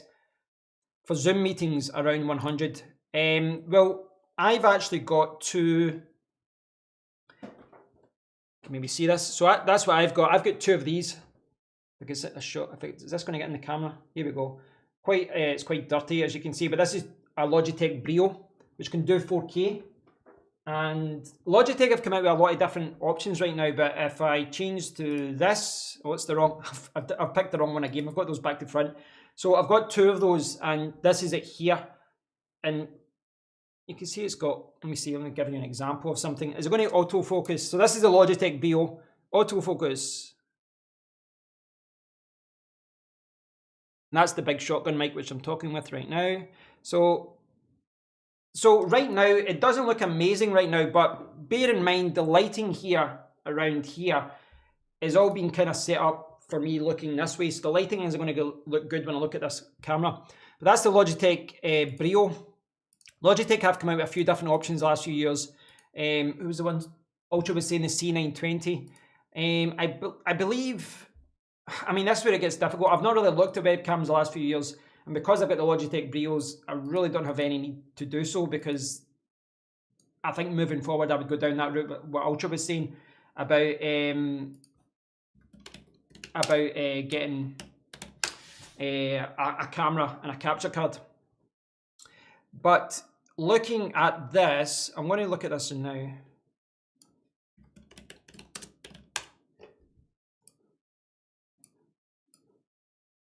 So, right, so this is the Logitech Brio. This is what I've got, 4K webcam with HDR. So there has been a few variations of this, and in fact, the two versions that I've got, one of them is just called Logitech Brio, and the other one is called Logitech Brio Stream Edition. By all accounts, the exact same webcam. I don't know why they're different. This is a good little webcam. But I'm not sure how Logitech are positioning all their webcams at this point. To me, this one is only 1080p. I don't believe it's as good as the Brio. And if you look at pricing, I mean, £150 there. I think you can get it cheaper than that. But yeah, there's 109. There's 85. So it really comes down to availability, because the first Logitech Brio that I purchased was actually, second hand, and the other one I bought brand new when it was on sale. And certainly if you look for webcams second hand, you'll maybe get a bargain, and that should maybe influence what you buy. This is a really bad year to do it though, because even, I saw a lot of really bad webcams being sold at high prices because there was a shortage. Because we have millions of people now looking to use Microsoft Teams and Zoom, and they didn't have webcams, whereas I had like 3 or 4 sitting in the house. Lighting is the main key for the best looking webcam. Agreed. It's a major part of it anyway. You don't have to spend like 200 on a cam link. Yeah, that's another good point as well, Ultra. There's a lot of cameras coming out now where if there's a driver, if you update to the latest driver, you can plug your camera in, make sure it's charged, and you can use it as a webcam. I would probably still gravitate towards a capture card myself because of reliability, etc. But it's quite good that camera companies are offering that now, and that's maybe the route I would go down as well. It's one of those things, I mean, I think, personally, like with a lot of these kind of USB webcams, you'd ideally want to get what's called UVC. And that's another thing. That's another thing to go down. So what you want is a UVC webcam, ideally USB video class. And what it basically means is you plug it into Windows or whatever, and it's just recognized. You don't have to install the software or anything like that. It's just called UVC, and it just makes it easier. You're cutting one thing out of the equation of things that can go wrong. So if you can get a UVC device, that's better. Not all webcams support that, and not all companies tell you if it does or doesn't support that. That's the problem with it. But again, it depends on your budget though, because if for example you're recording at 1080p, if someone had to give me £100 and said, right, you have £100 to spend on a 1080p webcam, right? Which for most people is more than enough. You know, I never use those Brios at 4K. They're always kind of, well, I guess it's on the canvas resolution is 4K in OBS, but I use these webcams at 1080p, which is more than enough for Zoom meetings. It's more than enough for the little box when you're playing games or browsing the web. More than enough for most people, and I think that's good enough. But if you were to spend £100 on a 1080p webcam, I would probably gravitate towards trying to find an old camera, which, you know, spend £60 on an old camera which was 1080p, make sure it didn't overheat if you used it for 2 hours, and try to find a cheap capture card. But again, I've got experience in this area and I've tested lots of these things, so I can understand why a lot of people don't go down that route. But what I thought about recently is this camera being relegated to a webcam, and that's something I need to tackle. So let me see. Am I going to pick the right one? Yay, I did. So here is the setup. This is what I'm recording with right now, right? So this is the camera. Oh, it's just dropped the cover there. So this is the camera I'm recording with right now. It's the Sony a6500, and that is my main camera. But I do have a bit of an issue with it right now, in that I've moved up to 4K with my videos, and that's presented two problems. The first problem being I can't record for long periods of time with 4K, probably about an hour or so. Now I've bought, you can probably see this here actually, I bought a dummy battery. So there's a cable here, which there's a cable there which is going to a dummy battery. So previously I had this battery inside, but this battery was not being used because it supports USB charging. But the problem was, like, after an hour it cut off. So I read that with a dummy battery, it goes inside, and because you're charging it effectively from AC, from the wall, you don't have to worry about the battery overheating. But it does work, but it's still overheating. So that's an issue with this camera, and it's not an issue for 1080p because I can stream for like 10 hours and it won't overheat. But the other problem is, in addition to overheating, which is one reason why I can't really use it long term with 4K, but the other thing is the actual angle. So right now this camera is in this position and you can see, you know, the table, but when I go to 4K there's a crop with the sensor. So basically this image here that you're seeing will be cropped down, and then all of a sudden it's zoomed in, and this, you know, you see from like here. So what I'm going to do at one point is relegate that to a webcam. That's I think the route that I'm going to go down eventually. And I do think that's a better route to go down. Mr. Zaire, yeah, but I do think it's the route to go down, but just be aware that there are a few things that you need to check. Firstly, check that the camera can be charged with USB, a dummy battery, AC adapter, or, you know, just be charged from the wall or something. Also check that it's got clean HDMI out. And by that, what it means is, if you know, see when you've got the shot and the camera, see you've got all this information there.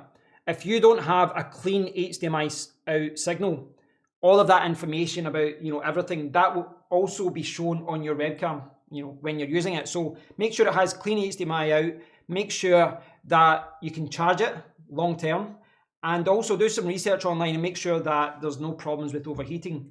It's not something you'll hear from Sony or Canon or, you know, from the companies themselves.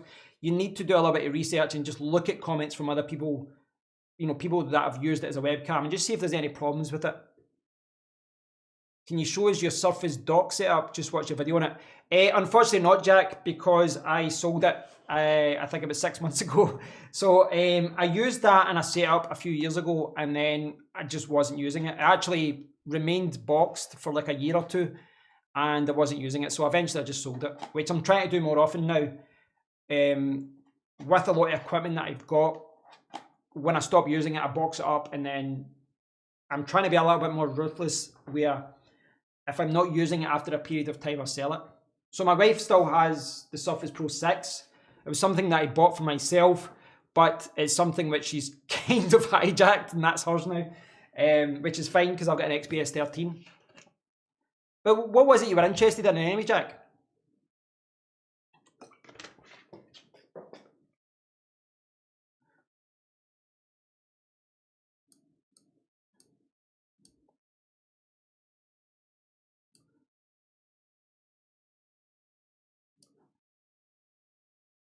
Try to see if we get any more updates about graphics cards, have I? No.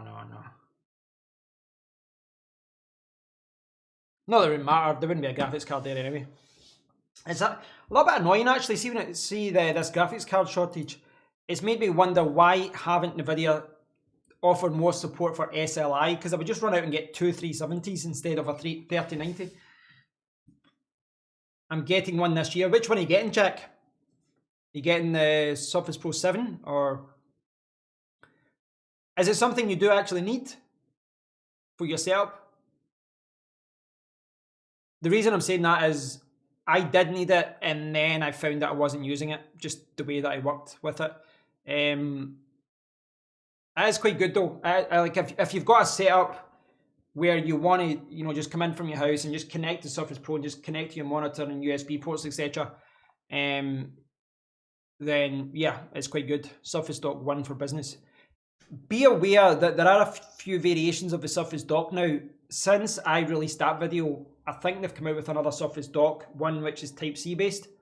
So make sure you check that you've got the right one for the Surface Pro that you've got.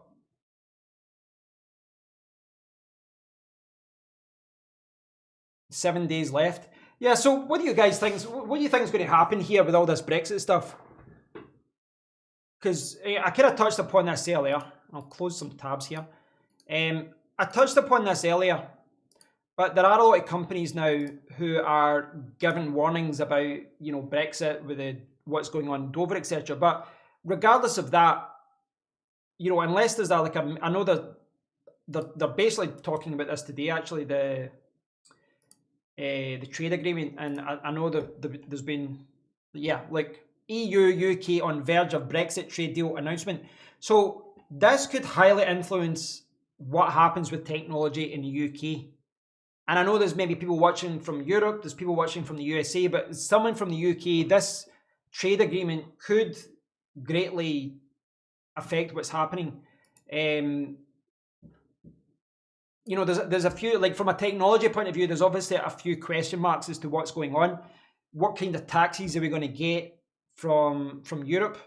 All of a sudden, maybe certain components or even everything across the board, perhaps all of a sudden is 10% or 20% more expensive. And that's kind of got a knock-on effect as well with the used market. Because if you see the kind of retail price of a lot of things going up, the used prices will go up with that as well. It just becomes more expensive. I think Europe is trying to punish us. I think the problem we've got, hi, I don't know what your name is. Sorry, it's coming up in Japanese writing, Japanese kanji. But hi anyway from Japan, or to Japan. I don't know about them punishing us. The problem I see with this is, what kind of bargaining position do we have right now? Europe's obviously in a. I know the UK was it the second strongest economy in Europe behind Germany. So I think it was Germany and then the UK and then France or something like that. But I also think, Europe as a whole can basically just dig their heels in and say, listen, these are our terms. Which would be stupid. Hopefully they're not that stupid, because this affects Europe as well. Of course it does. Have you got what you wanted for Christmas this year? I don't really need much, to be honest. I don't really need much, but yeah, as long as my mum's okay and as long as the wife's happy, as long as everyone I know is healthy and okay, I'll be happy. I'm quite. I mean, when it comes to things like that, I'm quite fortunate. I do work hard. but I'm in a position as well that if I want something, I generally just go out and buy it. But I don't, like, most of the stuff I buy is generally geared towards the YouTube side of things, you know, as far as equipment and stuff like that. But I'm quite fortunate, and I'm someone who, I mean, I could be as happy in a 10-bedroom mansion as I could be in a 1-bedroom out in the countryside. In fact, probably happier in the countryside just because there's less people there, less traffic. But yeah, I'm not really expecting much, and I'll be happy with that as long as all my family and friends are okay. And I think, you know, I think that's what's hit home for me this year. Thing is, we buy far more from them than they do from us, so we are in a very good, we're in a very good negotiating position, but we have weak leaders who won't put their foot down in the best interest of Britain. I think, well, I mean, I'm 41. I'm no spring chicken anymore, but certainly in my lifetime, I can't remember any time where this country was led by anything but, you know, a government of 99% of politicians that were self-serving, career politicians that didn't care about anyone or anything other than themselves. And call me skeptical, I don't see it changing in my lifetime. Doesn't matter if you're talking talking about Scotland, Northern Ireland, Wales, America, anywhere. I don't know. But yeah, as far as Christmas goes, I'm fairly easily pleased with this kind of stuff. But from that, I'm not trying to spark a political debate here, guys. But I'm so dehydrated. See with the lights on in here, you don't even realize it feeling that much warmer, but you get dehydrated. Yeah, I mean, it's kind of the nature of the system that the people that are kind of power hungry and arrogant and narcissistic gravitate towards the top. But the question is, how does this affect the kind of technology side of things? So, for example, one of the best things that we've seen over the last few years, is that if you're in the UK, you get free roaming all about Europe. And you can use your minutes and you can use your calls, your text and internet allowance, and you can use it all the way through Europe free of charge. Is that going to be affected? Maybe not right away, but my guess is down the line we're going to start seeing charges for that. My guess. It would be stupid if they did do that, because it doesn't help trade. You know, you forget businessmen, want all this kind of stuff free as well. So hopefully that's not affected. But I don't know if we're going to see a premium for parts, for components. I don't know if we're going to see a delay when it comes to different things arriving in the UK. Certainly, I know from my own experience, I spent a few months in Australia. I think it was 7 months I was in New Zealand. I lived there. And I remember that, everything was so much more expensive. I don't know if that was trade agreements. I don't know if it was isolation. I don't know, but I'm kind of expecting us to go down that route. Hopefully not. You are still using tungsten lighting. I'm using LED lights and all this. Is that what you're talking? Tungsten? For some reason, I think tungsten is like the old bulbs. We have 40 years worth already written into a law, so we already have a high level. We have a lot of alignment. I don't know how it's going to go. What Apple products do you expect for next year? From my point of view, a lot of Apple products are kind of wash, rinse, repeat. Like every year there's a new iPad variation, new CPU, whatever. Every year there's a new iPhone. Every year there's a new something. But what I think, if we're talking about what interests me in 2021, I was ready to say 2020. If you talk about what interests me in 2021 from Apple, I'd like to see us more variations of the iPhone. I was kind of torn with it. Those of you who subscribe to my channel know I bought the Apple iPhone Mini, the 12 Mini, and I found it hard to get to grips with such a small phone because I'm using this for emails and different things. But the bigger concern is battery, and it's kind of weird that Apple continue to do this, because Apple's laptops, Apple's iPads and all that, they've got fantastic battery life, better than the competition. but their iPhones have terrible battery life, absolutely terrible. And I had a lot of arguments with people on my videos about this usual kind of Apple fanboy stuff, but I had a lot of people saying, well, just take a charger with you or just take a power bank with you, which was, I don't think is a good argument for a battery life being poor. But I'd like to see the iPhones have better battery life. Keep the same performance if you have to. Performance is amazing, better battery life. But the thing that really interests me at the moment is the M1 chip. So from the software side, if they can get more companies on board to develop their applications and offer an M1 version, we're going to see some real performance jumps with the M1. You know, from as far as what you're spending to what performance you get, that M1 is extremely interesting. And from my point of view, you know, going back to what I was saying earlier in the stream about having a second PC for streaming, I could probably stream from an Apple M1 computer. And you can pick up an Apple, what do you call the mini PC? What do you call their mini PC? Apple, to the life of me, I can't think of that right now.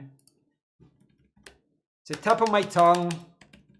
It's just the Apple Mini, isn't it? Yes, the Apple Mac Mini. I could not think of that, but yeah, the Apple Mac Mini is like 650, 700, and it's got the M1 chip. So I'm really interested to see what they do with that, and hopefully they'll improve battery life. Roaming will make little difference right now as no bugger can go anywhere. That's very true. It will result in a loss of seamless life traveling to and from Europe, data roaming, driving, etc. Yeah, I mean, well, the thing is, I mean, from a geography point of view, we're always going to be connected to Europe, and there's a lot of businesses that are connected. I mean, everyone I've spoke to about it, they do more trade and, you know, kind of connections with Europe than they do elsewhere in the UK.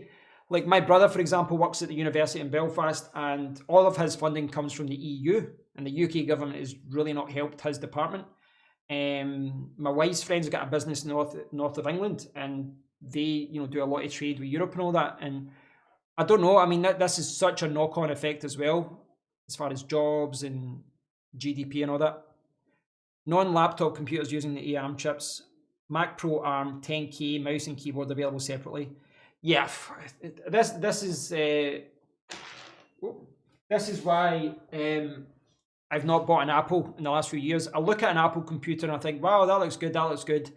And then I realize I can build a more powerful PC for half the price. That may be a little bit different with the M1 chip, but I don't know if, I mean, the M1 chip interests me as far as a Mac Mini or a laptop, but not as a computer. MacBooks, when they open Chrome, sounds like it's taking off. Yeah, so that's kind of what I've read about the M1 chip as well. I've not used it myself. I've saw some videos from David Harry and a few others talking about it. From what I've seen, if an application has been optimized for this M1 chip, and this M1 chip is effectively just system on a chip. You've got, you know, the integrated graphics card and the CPU, all the buses, all the data, it's all just in one chipboard, all one motherboard, and that allows for fast transfer rates and all that, and it also helps that there's less problems effectively, but it also means that you're going to have to pay extra. They want more money for more memory, they want more money for storage, etc. It's the Apple Premium, and that's where it always kind of puts me off with Apple, where you go, well, you know, the entry level price, that's not too bad, and then you're like, well, I don't want 256 of storage, I want 2 terabyte, which should be, if you bought it yourself, you know, like a £150 upgrade or £200 upgrade, but it's £800 more. And then at that point, you're like, nah, forget it, I'm out. David, I've never actually been to Europe though, even though I've lived and travelled in America and Canada. So are you from the UK, David? I know your username is David UK, but have you not been to any part of Europe at all? Like, yeah, no, that is bizarre. That is bizarre. Like, you've never been to France, Spain, Italy, Ireland? I can list off some other European countries if you're interested. With like a little game. But that is strange. Yeah, there can't be many people that have been to, you know, people from the UK that have been to America and Canada and they've not been to Europe. I mean, Europe is one of the most interesting places in the world. It really is. I mean, I've been to America. It's not somewhere I'd live, but it's a nice place to visit. You know, there's a lot of cool places to visit, and you know, there's a lot of places. Certainly, you know, I've been to the cities, etc., which were fun, but I love the idea of going back over to Colorado and you know, kind of going into the wilderness, the Rockies, and all that. Um, um, but there's so much, you know, there's so much on our doorstep in Scandinavia and Italy and France and Spain. There's so much to explore, all the different cultures and I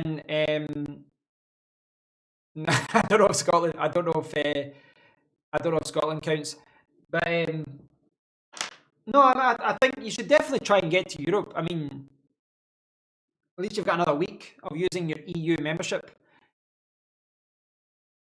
My sound is breaking up. It says the stream is okay. It could just be you, Nollis, I think. I don't know. So it's breaking up. Wait, hold on. Right. Can you guys still hear me okay? Can you hear me okay?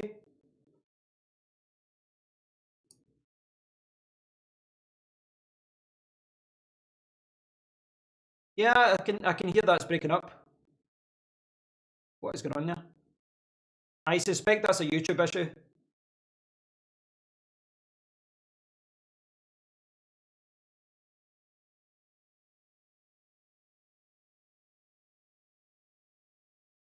Apologies, guys. So in my end, everything's okay.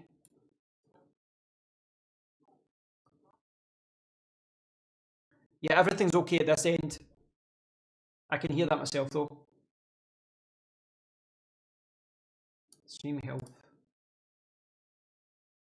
The thing is as well, let me see, where's the Samsung? So if I show you this here as well, you can see that it says, like YouTube is saying the stream is excellent. I don't have any CPU problems or anything like that. And when I test the audio here and I'm testing it through the audio interface, everything seems okay this end. So I'm not sure what's going on.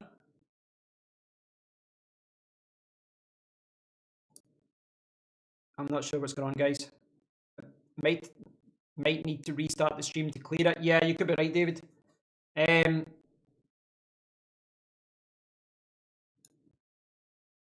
I can try that, guys. If you're willing to wait 2 seconds, I can stop the stream and restart it just in a second, see if it fixes anything. There shouldn't be any problems, but I'll give it a try. Wait 2 seconds, it'll disconnect, and then I'll reconnect, and it should pop back up. Let's hope. Right, okay. Let's see if that's working. No, unfortunately not. It doesn't appear to be working. I think this is a YouTube issue, guys. Because everything at my end seems okay, and everything, you know, all the streaming settings are okay.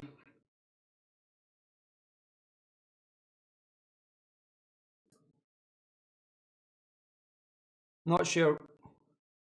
What I can do though, guys, is a backup. Let's do this just to rule out one possibility. I'm going to change to this microphone.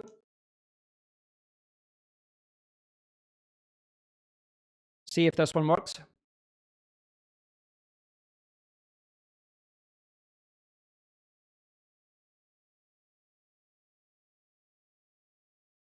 No. A-Team Technic. Yeah, I think it's a YouTube processing issue, guys, because at my end, whether I go with this microphone or back to my boom mic, it's all okay for me. There's nothing I can do here, guys, because it's saying that the stream is excellent. You know, the settings are okay, everything is good. It says the stream is healthy. For whatever reason, the audio it's not being processed correctly by YouTube. Thanks for letting me know, though, guys.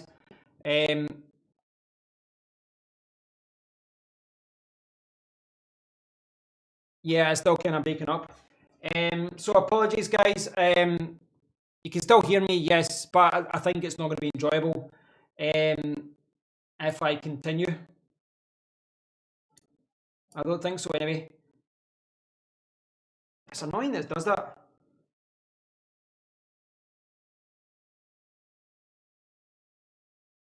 Yeah, it's definitely, to me, it seems like an issue with YouTube right now, I would say. I'm not sure why. There's only one thing I think I can do. I'm going to try this, guys, right? One more test before I... So, um, so here, you can see there's a warning that the current bit rate is higher. So they're recommending 4,500 for the bit rate. So what I can do is stop the stream. I can hardly talk there because I'm talking here myself. I'm going to stop the stream and reduce the streaming settings and see if that helps. Is my last attempt here. So I'll give Norlis a chance to get back from the toilet. Right, so let's see if this actually works. Okay. Let's see if this works. No, that doesn't work either. So what I've done is I've reduced the bit rate, the kind of data rate that I've been recorded at and processing, and nothing is working here. Nothing is working here. So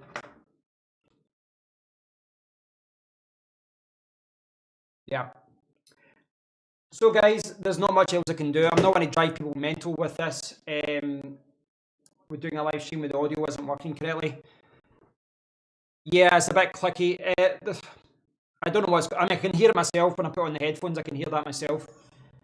I can definitely hear that myself. So there's not much I can do because the connection's fine, the audio interface is fine. I mean, when I go through the audio interface, there's no clicking or anything like that. Everything's okay. So yeah, I'll probably have to just call it quits with that, guys. I'm not going to drive people. Oh, you don't mind it, right? Okay. Well, apologies. I mean, I don't know if this is something that could get resolved. Have you noticed a major reduction in quality, video quality? Because I changed from 7,500 kilobits per second to 4,500. But I'm not sure if that improves the processing or not. Because obviously I'm sending less data or data. I always get mixed up which one it is now because I've travelled. I'm sending less information to YouTube as far as being processed. So is the video quality... I'll check this myself later on. I'm not sure if sending a reduced bit rate is better. Or perhaps going at 7,500 didn't really help.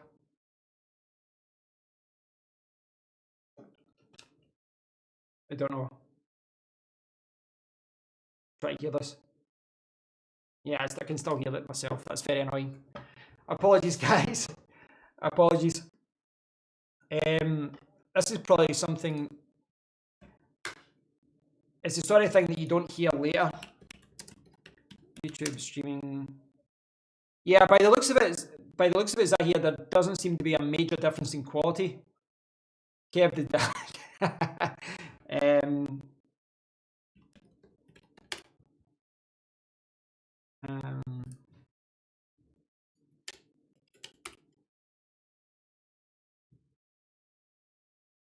My guess is something.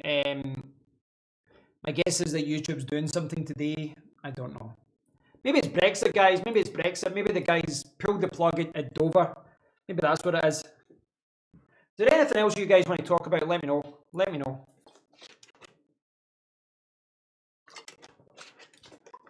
Hey, Sam.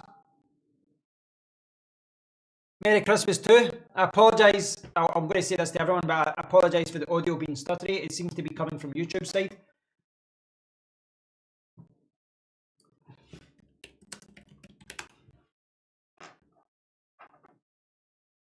But, Ultra, I've just kind of caught up with what you're talking about there. KFC have launched an Intel-powered games console that comes with a built-in chicken chamber. What? What is going on here? A KFC chicken chamber.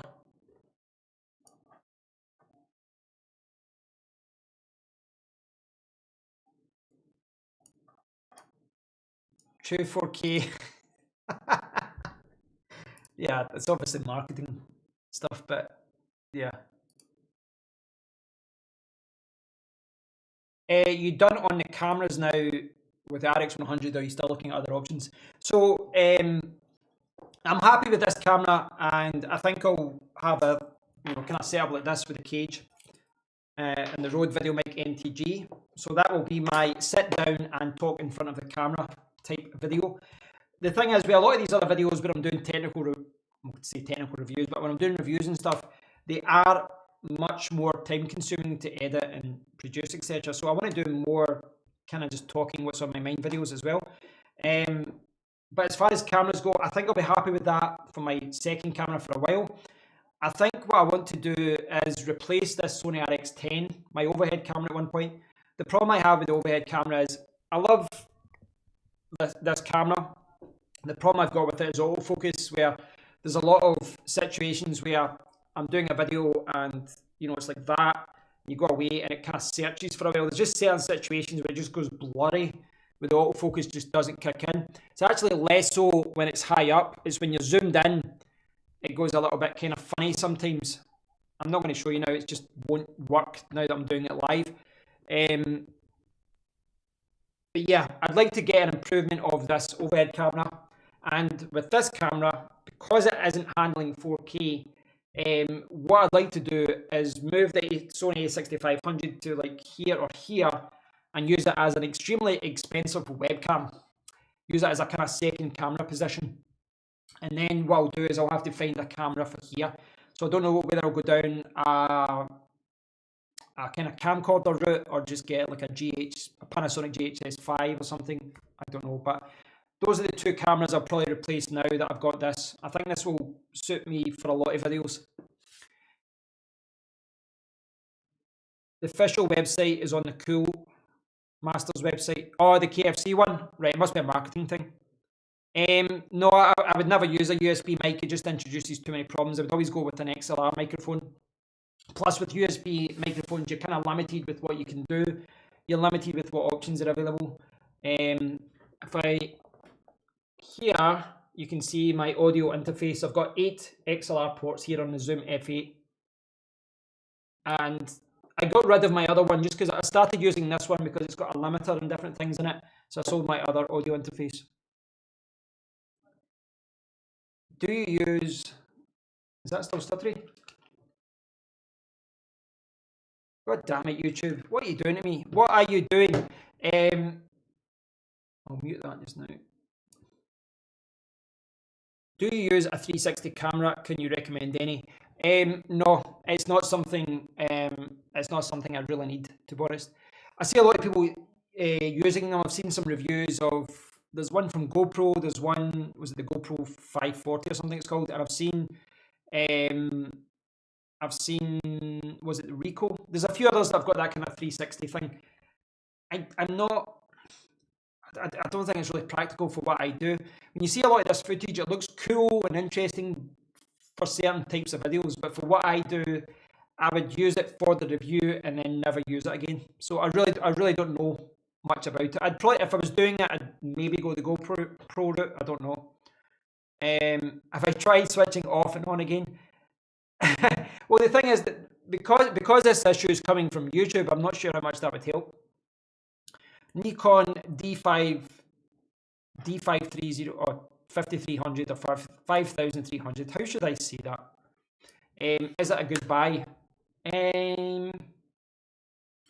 That is an old camera, I believe. Yeah, that's a 2014 camera. So it depends what you're buying it for. Are you buying it for photos or video? So I'm going to generalize here, but from what I've seen, if you're going to get something for recording video, something that was a good camera for video in 2014 might have been good for video in 2016, but now probably not. But it depends. It depends how you're using it. For a webcam, it's probably excellent. It probably is excellent. But for an actual camera, there's probably new budget cameras out just now, like the 200, 300 mark, that are smaller and have 4K and different things that perform better than that. So it's kind of hard because what I've noticed is a lot of cameras will hold their value simply because they continue to take good photos. But the one thing that's evolved a lot over the last few years is, the video recording capabilities of certain cameras. And even going back, even like 5 years, there was Sony, was it the Sony RX1 and different things that had a full frame sensor on the camera, and yet it could only record at 1080p at 30 or something. And it's outperformed, go back far enough, go back 7 years, some of these cameras that cost 2 grand because we're good at, for photos. From a video recording capability point of view, they're kind of behind iPhones now and smartphones. So I would lean towards getting something a little bit newer if you can. But I don't know. I could be way off the mark here with this particular camera. Maybe this was known as being great for video recording. I don't know. But generally, if you go too far back, I think the video quality isn't as good as what you get today. And it's quite hard to find that out though, because it's not like there's anyone updating reviews for cameras that are like 7 years old. So when you see an article from 2014 that says this was the best camera in the market for video, that was probably true in 2014, but technology moves forward very, very quickly. So it's quite hard to find whether something is still good today. Personally, for video cameras, I probably wouldn't go too far back as that, but it depends. The Canon M100, yeah, that's a little bit newer as well. The thing is, I'm speaking generally here.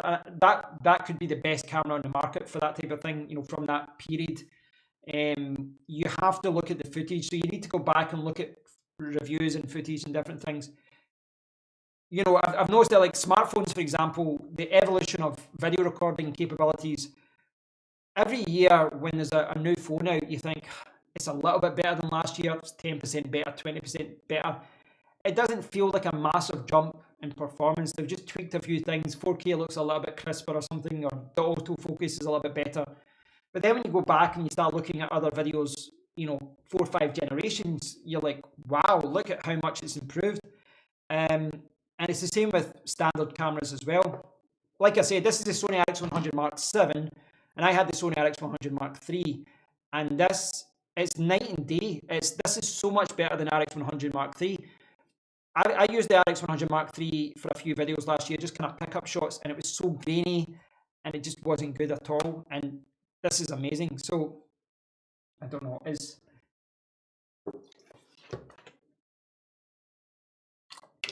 Yeah, take a look at the forums, EOS HD, look at DP review as well. It does become a little bit difficult to really know how reliable a lot of these reviews are as time goes by. It's not like YouTubers go back and do a lot of reviews of older cameras. Very rarely. There's maybe a few channels that do it, but most channels, it's what's new, what can it do, they're rushing out their videos. Generally speaking, I try to buy all my cameras used because the biggest hit with cameras is depreciation. Getting dehydrated here. And that is one of the reasons why I decided to sell my Fujifilm. I kind of talked about this before. So I had the Fujifilm X-T4, without doubt the best camera I've ever bought. But there were some sacrifices for that. When I was holding that camera on this, with the camera and the lens and the tripod, I was about 1.5 kilograms. It was super heavy. It was so heavy. And I noticed even just holding it like this, like after 5 minutes, my arm was shaking like that. Granted, that's because I've been a lazy fat guy in the year of the Rona. But yeah, I mean, I did like the idea of going back to a 4K, a compact camera, sorry, for kind of vlogging style videos. But another thing that was on my mind wasn't just the size and the weight of that camera, it was depreciation. And I hadn't been using it that much. And I know that as soon as Fujifilm bring out a new camera, it was going to drop down in price. So I kind of cut my losses. I decided to sell it. I think it's the right thing for me to do right now. And I think moving forward, this will be kind of how I tackle things, where a compact will be the secondary camera, the camera that does little shots, the camera that does vlog style videos. And then as far as me upgrading my cameras, it's going to be the overhead camera and then whatever I replace this with. From what I've seen, Nikon isn't the best with autofocus. I don't know. I remember at one point a lot of people were recommending the Nikon D5300. But again, things change. I mean, see, you go back like 7, 8 years when I started doing the whole YouTube thing. Most people were recommending Canon cameras. You know, they were recommending Canon DSLRs, and that's because before anyone else, video recording was kind of an afterthought with standalone cameras. It was kind of, it can also record video, whereas now video is really driving cameras forward, really, I would say. And everyone was with Canon, but then people started going towards Panasonic, and now I think we've seen a lot of people that used to be Canon, etc., jumping over to Sony, and maybe it'll change again moving forward. Like for me, looking at Canon, certainly from a recording and frame rate point of view, they're a little bit behind some other companies. They're catching up now, but again, I'm generalizing. Just I'm looking at the kind of bottom end of the video market, because Canon have got the EOS range for dedicated video cameras, which are thousands. Yeah, and the thing is as well, in fact, I'll show you what I'm talking about. So I forget sometimes I have a browser when I'm talking. Is this still crazily? Is this still doing? Oh, that's annoying. I don't know if you guys are listening to that. That would drive me nuts. Right. So I'm going to look at CEX and I'm going to look at eBay. So what I normally do when I'm looking for a new camera is I'll check what is available on CEX. And it's good to know what's available. Certainly if you're here in the UK, have a look at what cameras are available. So this is the mirrorless cameras, high to low in stock. And this is a good starting point to see what price these cameras are. But this year it's maybe a little bit different because, because of the pandemic and different things, they've just bumped their prices up. So they've kind of changed what they're doing because they don't have as many people walking into the shop. There's less junkies out there stealing cameras, so we don't have as many cameras out there available to buy. But it's normally a good starting point. I mean, I noticed that in the compact cameras, the Sony RX100 Mark VII was $775, which is cheaper, but it's actually more expensive than what I could pick it up from Hong Kong. It's a good starting point to see what you can get for your money, though, just to see what's there. But use that as a starting guide, and also look at websites such as MPB. They're quite reliable as well, from what I've read. I've had a few quotes from them, but I don't think I've ever bought anything from them directly. I don't think I have. But they're quite good as well, MPB. But to me, the cheapest place is still eBay. So what I would recommend, say you're looking for a Canon M50. So say you're looking for a Canon M50 Ultra, right? Look for a Canon M50, right? And to eliminate kind of wild cards from abroad, just go UK only or France only, wherever you are. Go down and click sold. So this gives you an idea of what they're selling at.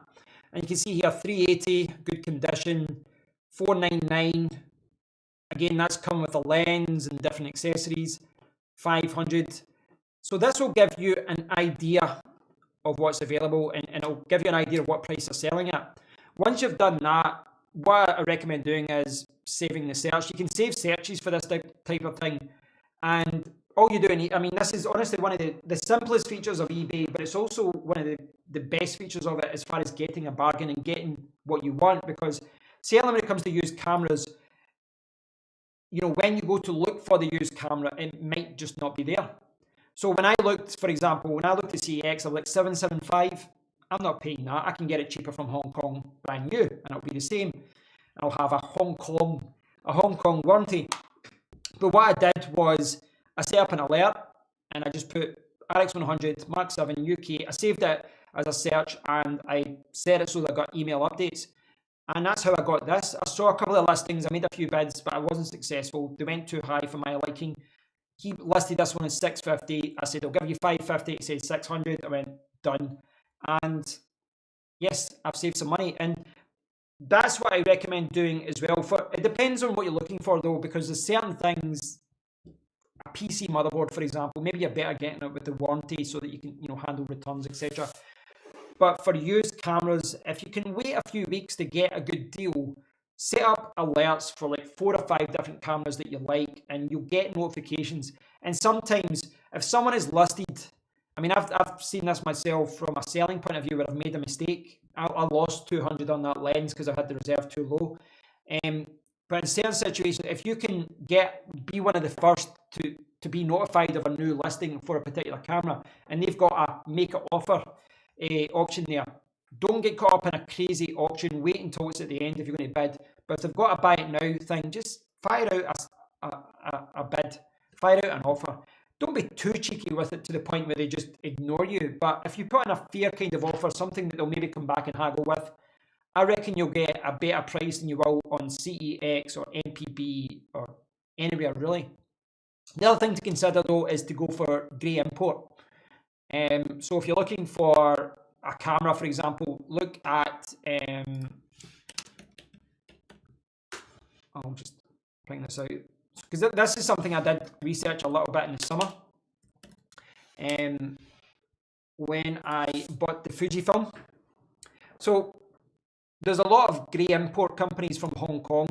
I used Panamas, and the lens actually came damaged, and it just wasn't working right. It was making this motor sound, and within about 2 hours, I told them about it, and within 2 hours, I had someone at my door ready to pick it up. Like, I couldn't believe it, from a company in Hong Kong. I said, the lens isn't working. They said, right, we'll pick it up. And within 2 hours, there was someone at my door. I had to run and package this camera up because I'm like, right, I don't even have this sitting ready yet.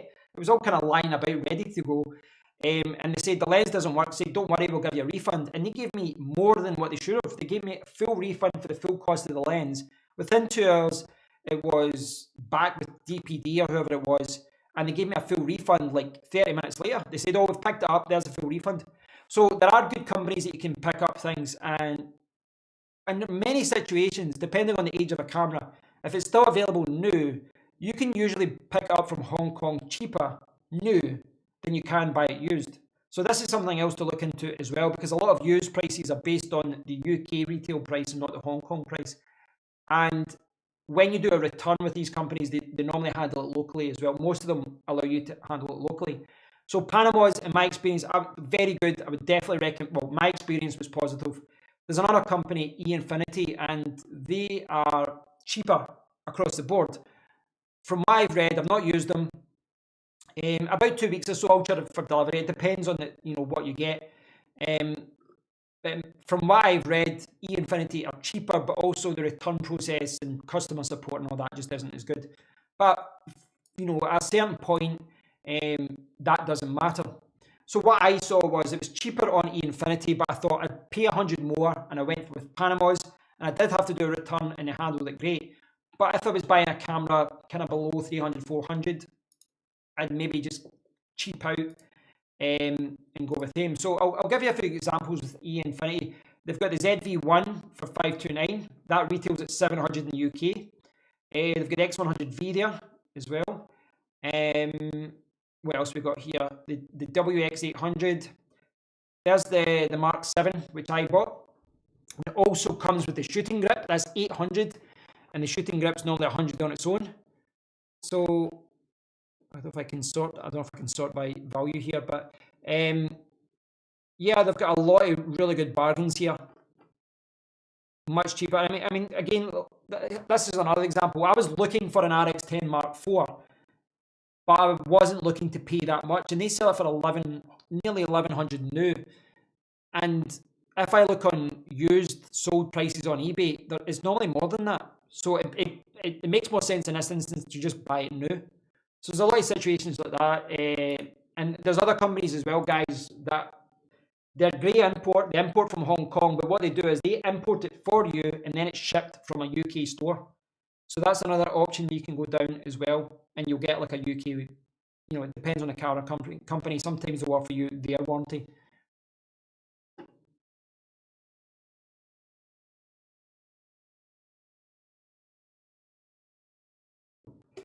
Well, it depends with a time. It depends how. It depends how much money you're going to save, and it depends how much time you're willing to wait. When I was wanting to pick up this camera, to be honest, I didn't really want to wait 3 weeks for it, which is why I started looking at used. But in most situations, if I plan ahead, I'm willing to wait a few weeks. I'll pay with PayPal credit, so if there's any problems, I can get a refund and yeah, take it that way. But cameras are somewhere that I always try and hunt for a bargain. That's something, I think with other types of things, there's more problems that can arise with smartphones and even some PC stuff. But with cameras, I mean, I'm generally, I prefer to buy used most of the time, and because of that, there's been quite a few situations where I've bought a camera, I've bought it used, I've used it for every single day for a year, and I've sold it at the same price or even higher. In fact, there was a couple of Canon lenses that I bought, one's from Hong Kong, which I sold for higher, and there's a few others that I bought used and I sold for higher. So there's definitely ways to save money, and there's definitely ways to make money. But for cameras, I always try and go used or Hong Kong. That's the way I do it. And it does save you a lot of money because the depreciation with cameras can be quite a lot. A lot of these cameras, 1600, a year or two, they can go down to like 800. If you're a top YouTuber or photographer or something, that's the price of doing business. But for me, I don't know. I think I'd be happy with a lot of the, just buying used for cameras that are like maybe a year old.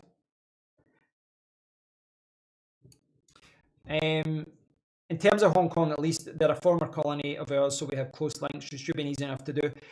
Well, you can also import directly from China and things like that as well. But there's just a large, great import, industry in Hong Kong that there's a lot of companies that just make money from selling stuff back to the UK. So there are companies like that in China as well.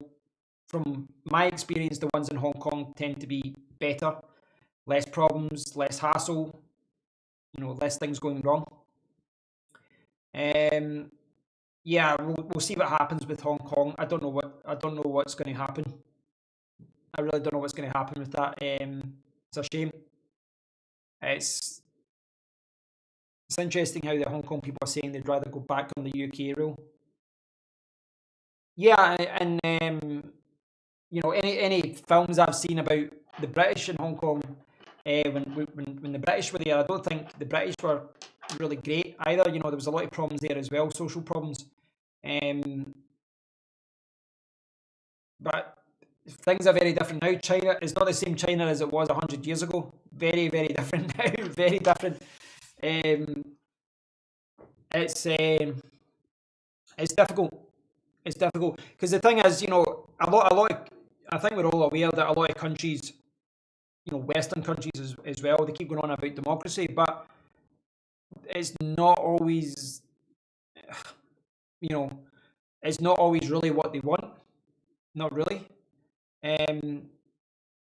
We saw this with the Scottish independence thing, but we also saw it with the UK with Gibraltar, Spain with Gibraltar, Spain with Catalonia. Whenever there's talk of different parts of a country breaking away, then they just put their foot down and say no. So it's quite difficult. I don't know. Such a complex subject. Can't we all just get along? Can't we all just get along? It's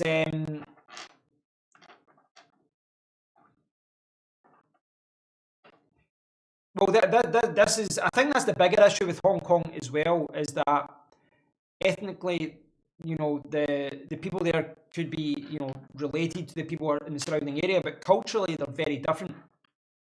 Culturally, they're very different. Yourself, even within the UK, people from the south of England have different political views from people from Wales or Northern England or Scotland or Northern Ireland, and that's within a small country. You imagine what it's like, being from Hong Kong and then speaking to someone from mainland China. Everyone there grew up in a different country, and Yeah, I don't know. I don't know. I don't like seeing what's going on over there. I'd prefer if they were all going down the democratic route. The problem with larger countries like that, like Russia and China, and I guess the United States as well, and other large countries, is that if you allow one to do it, it's like the domino effect, of then what happens with Tibet, what happens with all these other parts of China in the West, and you saw that with the kind of uprisings in the Middle East and all that as well. I mean, I'm not a big political guy with all this kind of stuff. Certainly, I think when you're younger as well, everything seems to be black and white as far as how the world works, and I still have a black and white view of many things in the world as far as what's right and what's wrong. But there's certainly a lot of grey areas, and you can kind of see both sides in many situations. It's just horrible what's going on in Hong Kong. We saw similar things going on in America this year with protests as well. Problem with cameras now is that back on topic. Problem with cameras now is that because the video is such a big thing and there's an arms race on specs, they get made obsolete or undesirable so quickly. Well, the irony of this though is that the photography guys probably hate. If you're a photographer, you probably hate the fact that all of the cameras, the majority of cameras in the market are being geared towards the video guys. It must be frustrating because you're like, well, why are they doing this? This doesn't help if you're taking photos. But I guess some parallels can be drawn to, for example, a tourist resort, a tourist island, or a tourist country where your whole economy is dependent on the people visiting your country, but those people visiting are absolutely trashing the place and getting drunk all the time. And it's kind of the same with photographers, because if we didn't have people buying these cameras for video, the whole camera market would be dead on its legs. Most of the people, I mean, if you go back even 20 years or so, most households had a camera. They had a camera for weddings and funerals. What am I talking about? They had a camera for special occasions like birthdays and weddings, engagement parties or whatever. And they had every family had a camera for special occasions, because the smartphones didn't exist, and the phones that did exist took terrible pictures. But now, most people don't have cameras. Most people don't. Most people rely on their smartphone. So the sales of photography cameras, or just cameras in general, absolutely crashed.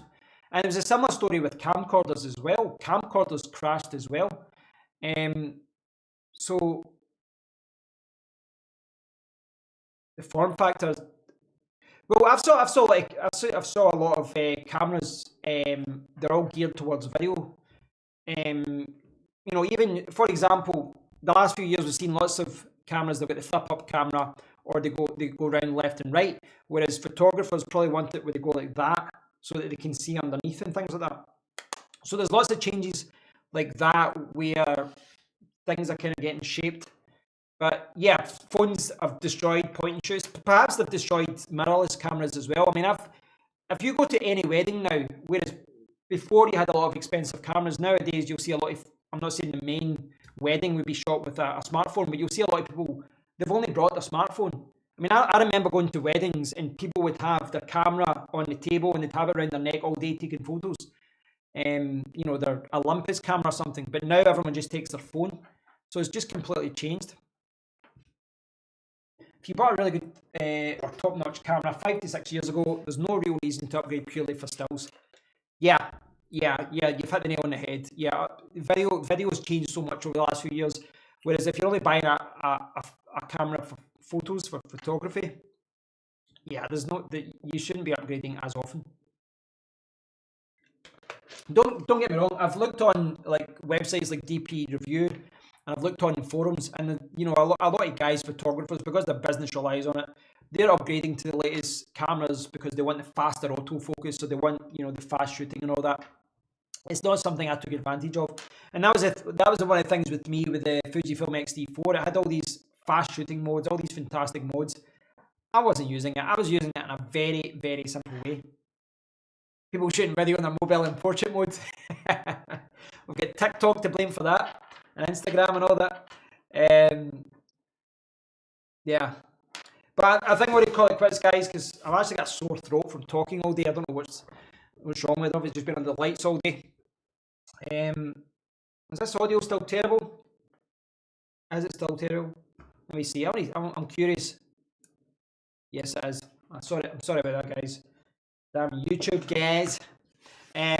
Yeah, so might do a game stream on my gaming channel at one point, play some Call of Duty, but I'll probably do a live stream at one point next week. But if I don't speak to you until then, guys, thanks for watching. Thanks for comments. Thanks for participating in this live stream. And thanks for your continued support. Have a fantastic Christmas, guys. Hope you're all, well, you're not going to be doing much really. We're in a lockdown here in the UK, so you won't be doing much. But hopefully you can catch up with family. And hopefully you have a nice one. You have a good dinner and all that. Hopefully you've wrapped all your presents. Yeah, take it easy and all. Let's take it easy. Ultra, everyone has tuned in, David and all that. Thanks. There's too many guys to mention over the last few hours. Paul, David, yeah, lots of yous. But many thanks for tuning in, guys. I don't take your support for granted. It's been a good live stream. It's been good catching up despite the audio being horrific. But I'll catch up with you soon and stay tuned. I will have more videos soon where I showed you how I'm setting up this office. I've got this Manfrotto monitor arm, 3-section arm thing that's been sitting there for weeks. I still need to set that up. So yeah, I've got some other equipment things that I need to talk about and all that as well. So stay tuned for all of that. Happy Christmas, guys. Merry Christmas. Happy Hanukkah. Yeah, whatever your race or religion or creed, just have a good time over the holidays. But thanks for watching, guys. Thanks for staying through the terrible audio. Thanks, Zaya. Till next time, guys.